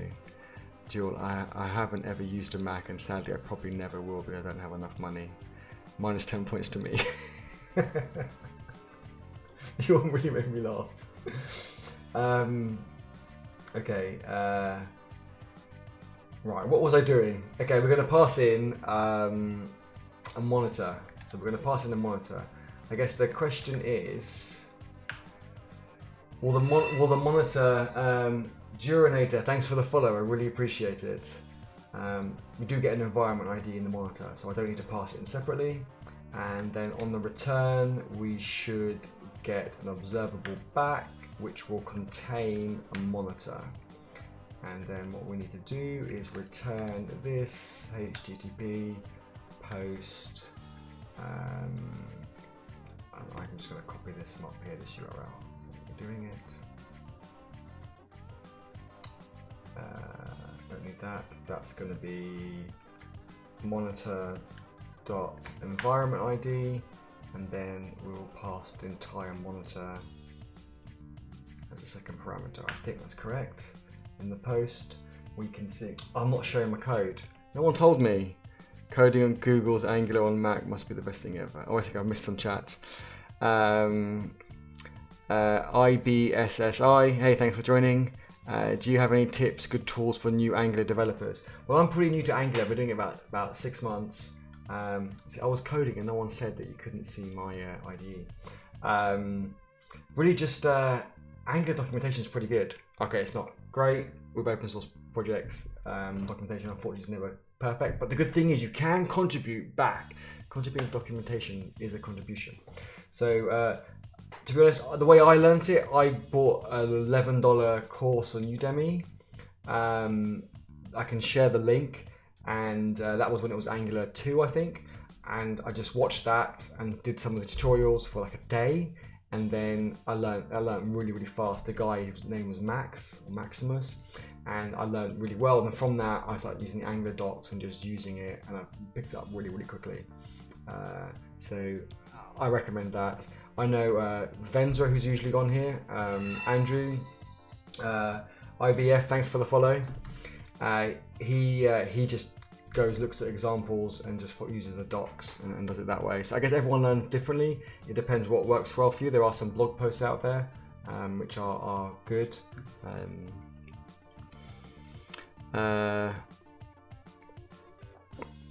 But IBSSI, I'm just going to call you IB for short, if that's okay. Do just get on and have a play and use it.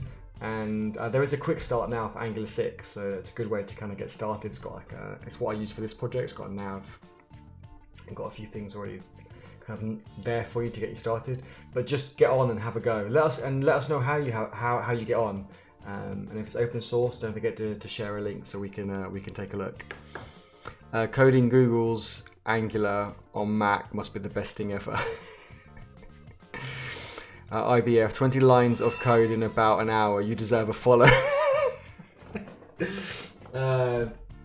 Z Motivator, thank you very much for the follow. 20 lines of code. It's not about the quantity. Go over that comment. It's not about the quantity, it's about the quality. And look at all the red lines I've got in my IDE. You can tell mine's not quality. So I haven't got quantity, I haven't got quality, but we've had fun. Yeah, come on, that's good. It's like, I guess, going to an event that the talk wasn't great, but you met lots of cool people and you had a laugh. Does that kind of equate? Or if you flip it around, would you rather, I guess, have really good talk and meet loads of boring people? I don't know. Okay, I'll shut up now because that's kind of, you know, I might be losing that argument. Hey, IBF, don't support Jewel. Z Motivator, hey, thanks for joining. IB, I'm not a complete beginner, worked with it about 3 months. Hey, if you've been with it for about 3 months, then yeah, I would just get stuck into using them in the docs. I wouldn't watch a video then if you're not a complete beginner. I mean, any particular area that you're struggling with or you're finding more of a challenge, let us know. We can have a quick discussion on the Eddie show, as everyone has rightfully pointed out that I do more talking than coding. But yes, just keep practicing with it. I think with the observables, it takes and the kind of the whole RxJS, it just takes a bit of getting used to. I'm still not, you know, fluent with it, but I found the more I used it and the more it started making a bit more sense, and the more I discussed it with people. So I had lots of chats with Andrew about it, and that really helped. We should have really streamed those chats, but you know, I probably embarrassed myself too much. But still much to learn. Yeah, there's always loads to learn. I'm still learning. Come on, you know, Angular 6 just came out. I'm gonna learn loads more new features and stuff again. So that's what she said. Okay, cool. We have got a link. Let's have a look. Let me put my Safari back up. Nest.js Nest, progressive Node.js framework for building efficient and scalable server-side applications on top of TypeScript, JavaScript, ES6, ES7, ES8, heavily inspired by Angular. Is this your project? It's impressive as it is. It's a great framework. I'll have to have a proper look and see. Jewel, to be honest, I love open source. As I am poor, it was just jokes. No worries. We're all friends here. Open a doc site. No, I'm a collaborator. Okay, cool. I will take a look. I wasn't aware of this. But if it's built with Angular, then it's and it's got TypeScript, pretty good. I don't use Express though, I use serverless, so that might be a bit of a challenge. But I will have a look and have a read. Okay, right, back to coding. I get a bit of coding done. What's wrong with this line? Observable object is not assignable to observable monitor. Oh yeah, of course. I need to put my I need to pass in the generic. There we go, that's good. Okay, so I've got the add in the service. So now I can close the resolve, that works. So in my component, we will need, so using Covalent, they use dynamic forms, and I can't remember how, I've only done it once, and that was on the environment add. So I'm going to cheat and have a look. I've got an environment form here. So, array T is forbidden. I guess I don't like that style. Okay, I'll sort that out later on anyway. The reason why I opened it was to steal the code. So if I just kind of copy and paste that. I can't remember the dynamic forms on Covalent off by heart. So I'm stealing that, and we're going to create a new file, and we're going to call it monitor.form.ts. And we'll put this in, and let's get rid of that. Okay, we'll call this monitor form, and it's going to be in the constructor. We're going to pass in a monitor, are we? Does that make sense? Yes, we are. We are going to pass in a monitor. Probably a list of monitors.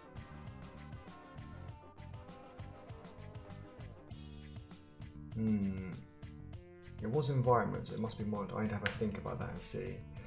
Okay. I think that was for the edit actually. The constructor was for the edit to pre-populate the fields to use the default.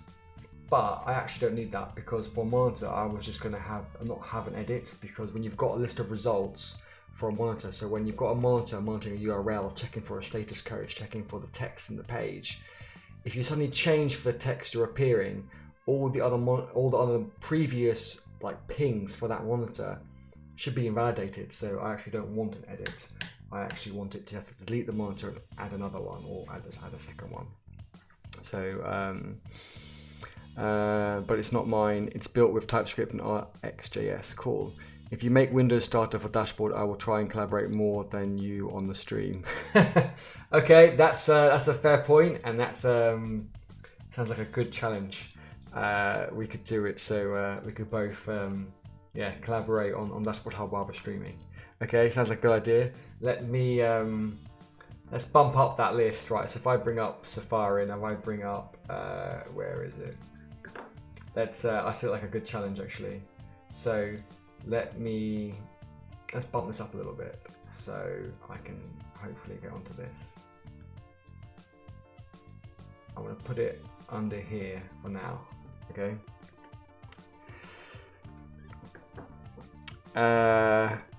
IBF. Okay, bank holiday beer calling. Have fun and don't let Jewel distract you too much. Thanks for joining, IBF, and we'll catch you later on another stream. It's a partner in crime. Okay, so we've got an array, and this is the interface of the array. So for the monitor, what are we going to need to create a monitor? So if I bring up the monitor model, what we need is, we don't need an ID. We don't, because this is going to be just created. We don't, for the form, we don't need an ID. We don't need the environment ID. We might need to add that on the constructor. So we want a path, so the path that people want to monitor, and we're going to need method, expected code, and expected text, right? So we could do the method as a drop down. So we'll keep this select. So we'll change from type to method, and we can call the label method. It's going to be a select. It is required, and the default is going to be a get. I only want to give get at the moment, so maybe we just won't. So if we just say get, probably don't need, and just get. I don't want to do post just yet because you need to get involved in parameters and all the rest. Excuse me. Why do backend framework in 2018? Determinist. What do you mean? I mean, I use serverless and AWS Lambda for my backend on DashboardHub. I think it's great, but not sure quite what you mean about your comment. Please do elaborate. So we've got path. I did method first. I'll do path next. So path. Required is required. Minimum length 0, because you might just do kind of just no path. It would just be the root of your environment URL, and maybe max length. Max length of the entire URL I think is 1024, so it's minus the domain length. But maybe I'll make this a bit bigger. 512 seems pretty big, so I'll just leave it at that for now. So you've got expected code. Expected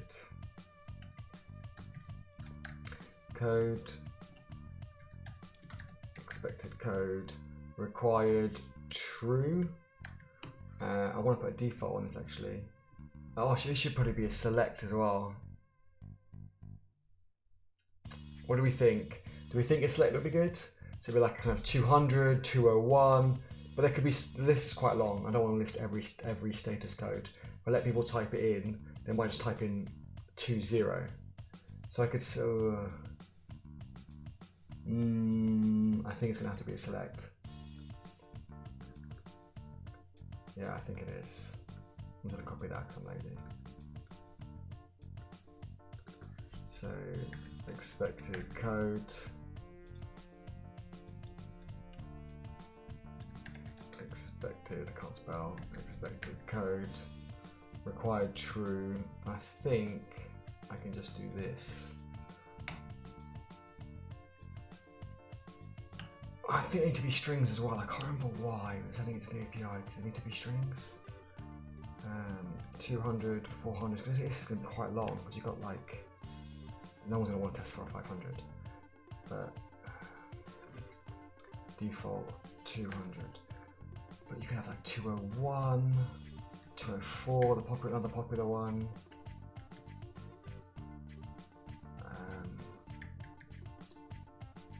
What other popular ones? 202, 204. We don't want the teapot one. Can't remember which one that one is. Do we need 300 redirect? You might get.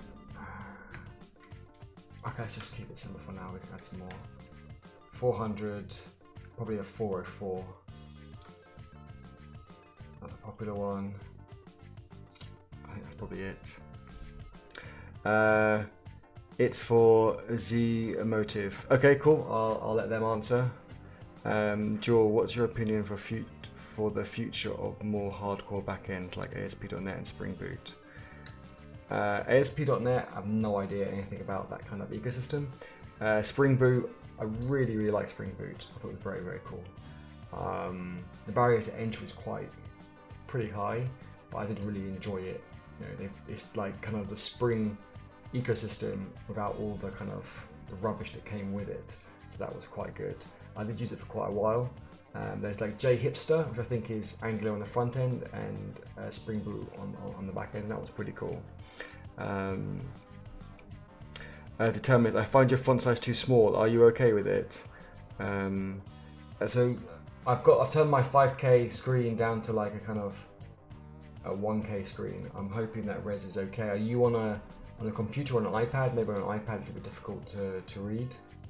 I mean, I can on the next stream I can make the resolution even lower, but I'll probably only get like half as much code on the screen. But I can do that if that helps. I want to make it easier for people to read and understand. So other people do jump in and let me know as well. I suppose they all will decline in the future. I can tell you about ASP.NET, it's just great and better than Spring Boot. I worked with both. Okay. That's interesting to hear. Yeah, I guess, but a Microsoft person would say that though. Are you a bit biased? I know I'm biased towards Java or, you know, those sorts of things. But I have had no experience with ASP.NET, so I can't comment at all. But if you having used both, I mean, that's interesting that you say ASP.NET is better. Why is it better? Is it because it's got better tooling around it, better documentation, better support, better community? Is it because of the language? So is it because the language that uses the framework is easier and better to use? Do you prefer it to, say, Java, for example? I'm purely biased. Again, at least you're honest. Right, okay, got the latest codes. What else do we have to do? Expected code, expected text. That can be anything, right? So expected text can be a free form field. Expected text. It's an input. It's not required, and it's from 0 to 1024, I think, again. And I think that's all we need, because updated at I'm not going to put on the form. So we now have our form. I'm going to leave that error, that's fine. It's just a lint issue, which I prefer writing it this way than the other way. It basically wants us to write this, which I really don't like. I want to be consistent. I've got the other form like this, so I'll keep it like this for now. Right, okay, so what we want to do, to remind myself how to use the form now. So on the add, I just need to save the form to a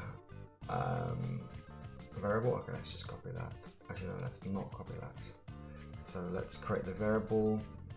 So we'll just say it's going to be public, and it needs to be, we'll just call it form, there's only one form on the page. Oh, it's on list. With the Eddie show, I'm getting distracted. This is the list. The list is not going to need the form, it's going to need the view. Sorry, the add monitor. I don't have an add, so let's quickly get this together. How's the time? 20 to 8. Won't be in so much trouble. Won't be late for dinner.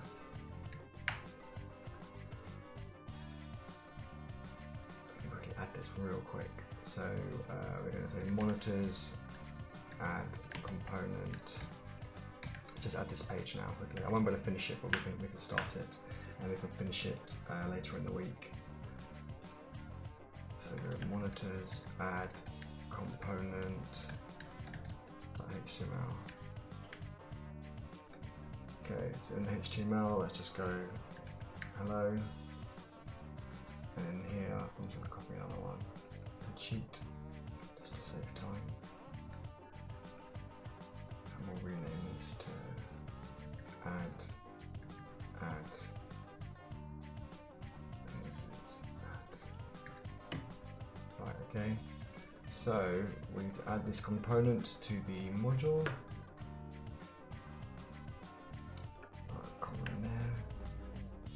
We said monitors, view, monitors add, it'll be the beginning. Okay, and then we need to create a root for it. So monitors, let's create it underneath here. Monitors add, it's going to be add, doesn't need a resolve. That's it. So what we need to do on the list page, so if I grab another list, if I grab the environment list, and we can steal a bit from this as well. Actually, I can just steal the toolbar, that's what I need. Yeah, I'm rushing really fast. If I make any mistakes, do let me know. So we will want to refresh, and I will want to add, but the path will be different. So I'm just going to, I'll leave that path for now. No, that won't work. Okay, let's put the path in. Let's just make it into this, so we can go like this, and like this. And I haven't got an environment data on the page yet, but we can add it in a second. There we go, okay. Let me catch up on the chat. I'm probably a bit behind. It's been quite quiet on the chat. It's really good, actually. That's why I've got more coding done. I've created 2 files and I've copied and pasted like 5 lines of code. See, I've done quite a bit in the last 5 minutes. Microsoft is being the great guy letting non-Windows developers develop with it for free. Yeah, they're finally coming around, Microsoft. I think it's good that they're open sourcing more and, you know, aren't accusing people of reverse engineering stuff when they're trying to do mono, all those other bits and pieces. I think they are kind of waking up and becoming a lot better. Show some work, prove it. I love it. That's a good question. Yeah, let's Joel, when's your stream? And show us some ASP.network, just non-open source stuff. So I and any rational person relate it with biased goof, blah blah blah. You know, that is the open source. Yeah, just open source everything. That's my like safe rule to go to. If in doubt, open source it, definitely. Okay, if I save this, let me see if this page loads. Did I put it on the wrong page? I put it on the ad. I meant to put this on the list. This is not good, because on the ad, I'm not going to need this, but we'll leave it there for now. Where's the list? Where's the list HTML? Let's just put it above this. Save that. Right. See if we can get to the ad page and let's get a form displaying. Lots of errors. Nice. You can't see that. That's not good. Let me put Chrome up for you. Cannot read property of ID. Oh, of course, I haven't got the environment in the page yet. So let's just grab that in the page. So if I bring up this one, so I think we have resolve for this to bring the environment. Let me see. We have the profile resolve on the parent, and then we have a resolve here. So actually all of these need to have releases, environment, releases, as the component. Oh, we're on monitors, aren't we? Here we go. So actually we do need the private environment resolve. So I'm just going to grab that, put it in here as well, because we will need it. So it's on the monitors list. We want to get the environment. So now that's done, we can now go to, again, I'm going to copy and paste, I go to the list here grab this, from the environment list. If I go back to the monitor list, I can put in the constructor. Let's just create this for here. And only the router, I forgot that. Where is it? I'm going to need the router. The activated route, in fact, not the router. Okay, got that. And it's environment singular, not plural, because we're just grabbing one. And we close that file.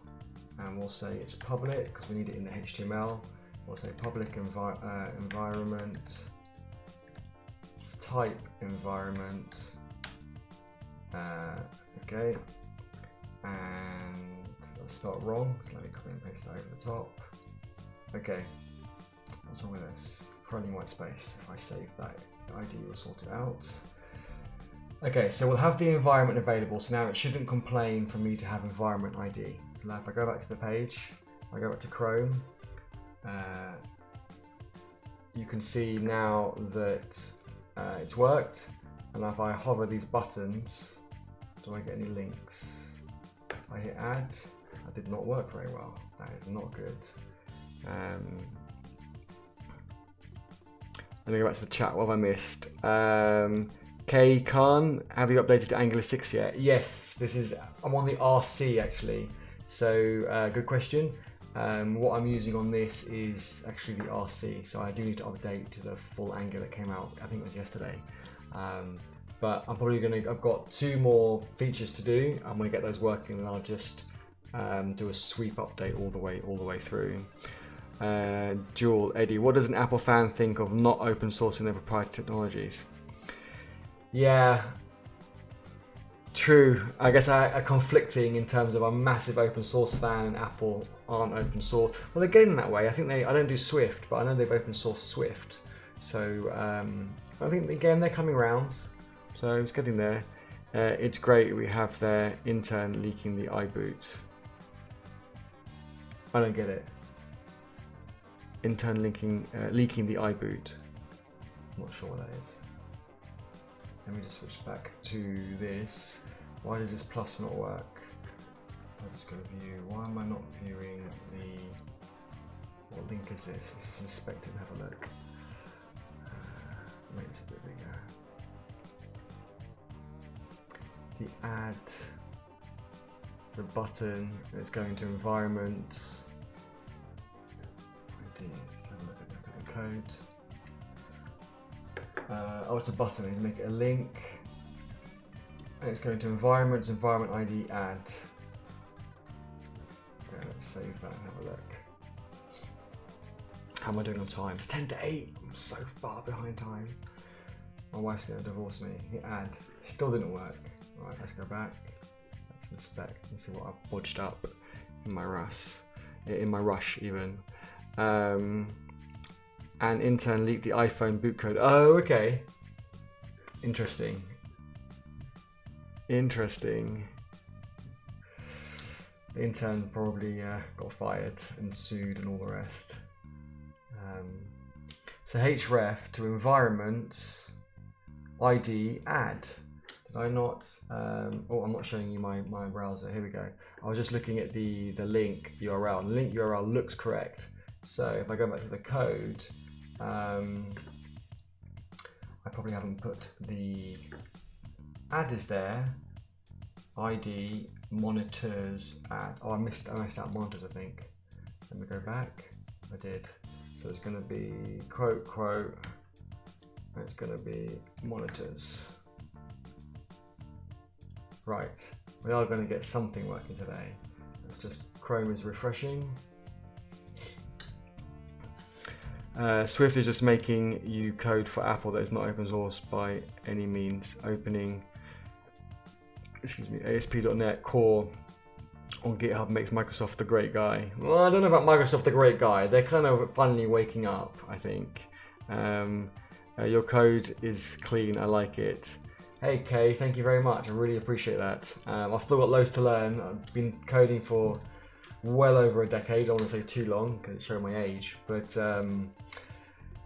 yeah, and what I've learned over those years is I don't know very much, and I'm always learning. And you know, this code that I'm writing now, I think is clean as well, and I kind of like it. But I'm sure when I look back in 2, 3, 4 weeks, I'm probably going to hate it, and there's, you know, bigger improvements to do. But what's your background? What code do you what technologies do you use? What frameworks and stuff? It'd be really interesting to hear. Jewel, it's enough for today for the Apple Microsoft war. You love like stirring chum bleep. You do, don't you? Cool. Okay.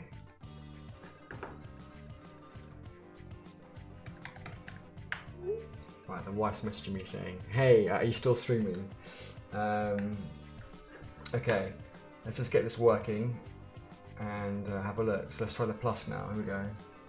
Okay, cannot read property ID of undefined, but we are on the add page. So I know what the problem with this one is because if I switch back to the IDE on the add page, I also have the add, which I just copied and pasted, which is wrong. I don't need this.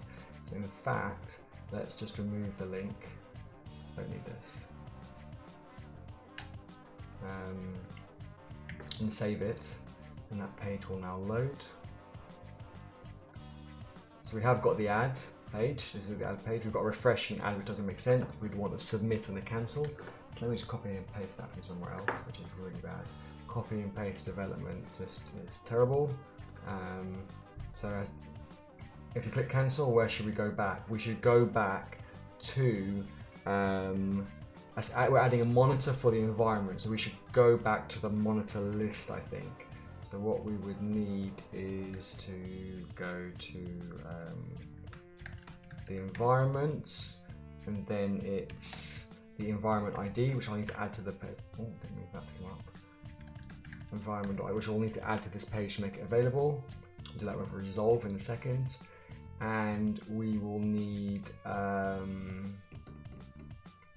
what else will we need? It's the monitors. That's it really, we just want monitors list. Okay.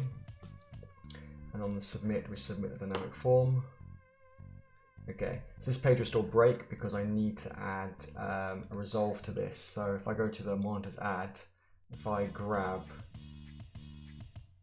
the resolve, I don't need monitors on here. So now we're going to get the environment again.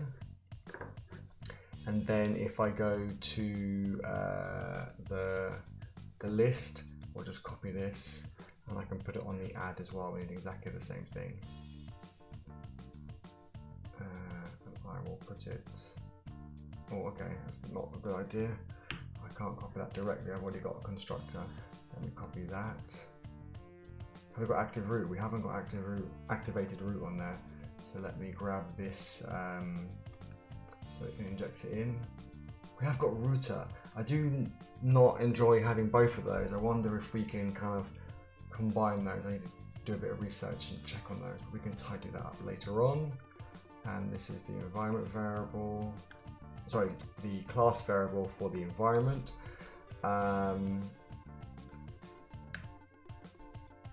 So now that should be available in the page. And then here we've got environment ID. We can just check that that works as well. Let's have a look. I got logged out. That's really good. Let me log back in. We'll catch up on the chat while that's happening. I think, Jewel, I think it's just a great point. I think it's just great pointing out the great and the bad stuff. Yeah, it's always good to discuss, and I think what we discuss now will probably be out of date in the near future as things change. So we go to my environment, go to monitors, monitor list, which we've got the monitor list is getting the data, so we can see it here, empty list. But we need to do an add, so we can add something to the list. If I hit add, we go to the list. Cannot read property ID of undefined. Why is that? I'm sorry, you couldn't see my, I was talking about stuff and you couldn't see my Chrome. This is the add page. It has broken, it's saying can't get ID from the environment. So let me just check why that is. So this doesn't like this. why is it like that? So if I go to here, grabs the environment, saves it to the environment, and it should make it public. And then if I just check the monitors add, that is the page we are on. Monitors add. We add component, we are resolving the environment. So interesting why that doesn't work. I got a typo somewhere. Let me catch up on the chat while you're all having a look at that and noticing my mistake and typo. K, I'm a FullStack developer. I also develop using Angular and Node. Cool. Well, good to have you with us. Hopefully you can spot all my errors and tell me where I've made all my mistakes, because I do make a lot. I get distracted by chatting loads. But yeah, good to have you with us. Joel, why don't you like Google at the most, as they are probably the king of open source? Yeah, it's true. They are king of open source. I like Google. I do like them. It's not like I don't like them, but in terms of, I think computers and phones, they're not my favorite of those devices, but Google as a whole are pretty cool. ZM, I'm just gonna say ZM. ZM, hey, I missed something. Are you an intern at Apple? No, I'm not an intern at Apple. No, I didn't leak anything. No, no. I'd like to work for Apple one day, and encourage them to open source more. I think any company I'd work for. As a consultant, I move around a lot, and I work at from government agencies to the private sector to fintechs, and I would always encourage them to open source as much and do remote. Everything that I preach for DashboardHub, I would preach from my clients that I consult for. So that wouldn't change. Nimando, hopefully I've pronounced that right. Apologies if I've got it wrong. Hey guys, I'm actually planning on learning some JavaScript, Node, and Java. But as I was reading that sentence, I thought you were going to say, stop talking and get on with it, because I want to learn something. What frameworks would you guys recommend for web dev? So far, I've only been doing coding desktop apps in C and C++. I've been thinking about using Twitter Bootstrap. Yeah, Twitter Bootstrap's really good. I haven't used it in a while. I use more Material Design, which is a Google thing. So yeah, I like both. Twitter Bootstrap I think is a bit simpler, but Material Design works really well with Angular. So I mean, everyone do jump in with your opinion to that question. At the moment, I like using Angular for the front end and Node and serverless on the back end. I'm really enjoying that at the moment. So that's my 2 cents. But I'm sure everyone else has got their kind of own thoughts, their own opinion. ZM, I like it. Cool. Okay, I do abbreviate names, so I'm glad you like it. Jewel, you would be fun boss to work for. Really, I would like to work for you. Cool. Well, one day when DashboardHub's making more money, then I'd definitely hire you. You've got some. You challenge things, which I think is really important. One of the people that I hired, starting in a few weeks, she's getting into coding, but she studied law. And the reason why I hired her was because she looks at things very differently from me. So I think that's quite important. If I don't want someone just to agree with me, because there's no value in that. I want someone to challenge me. Okay, not to be difficult, but at least to ask the questions why and how, and look at things from a different perspective. Okay, sometimes they might agree, but the value is when they kind of look at it differently and say, have you thought of this? Have you thought of doing that? I think there's a lot of value in that. I think that's why diversity and inclusion is such a hot topic, because the quiet person in the corner has probably got a lot of value to add, and it's good to include them. So yeah, I like your thoughts, and I don't like the way you distract me. I need to get better at that. That's something I need to learn and get better at. I'm just joking, but yeah, I do like your thoughts and the way you look at things slightly differently and you challenge it. So I think that adds value. You never know, one day we can hopefully have that chat.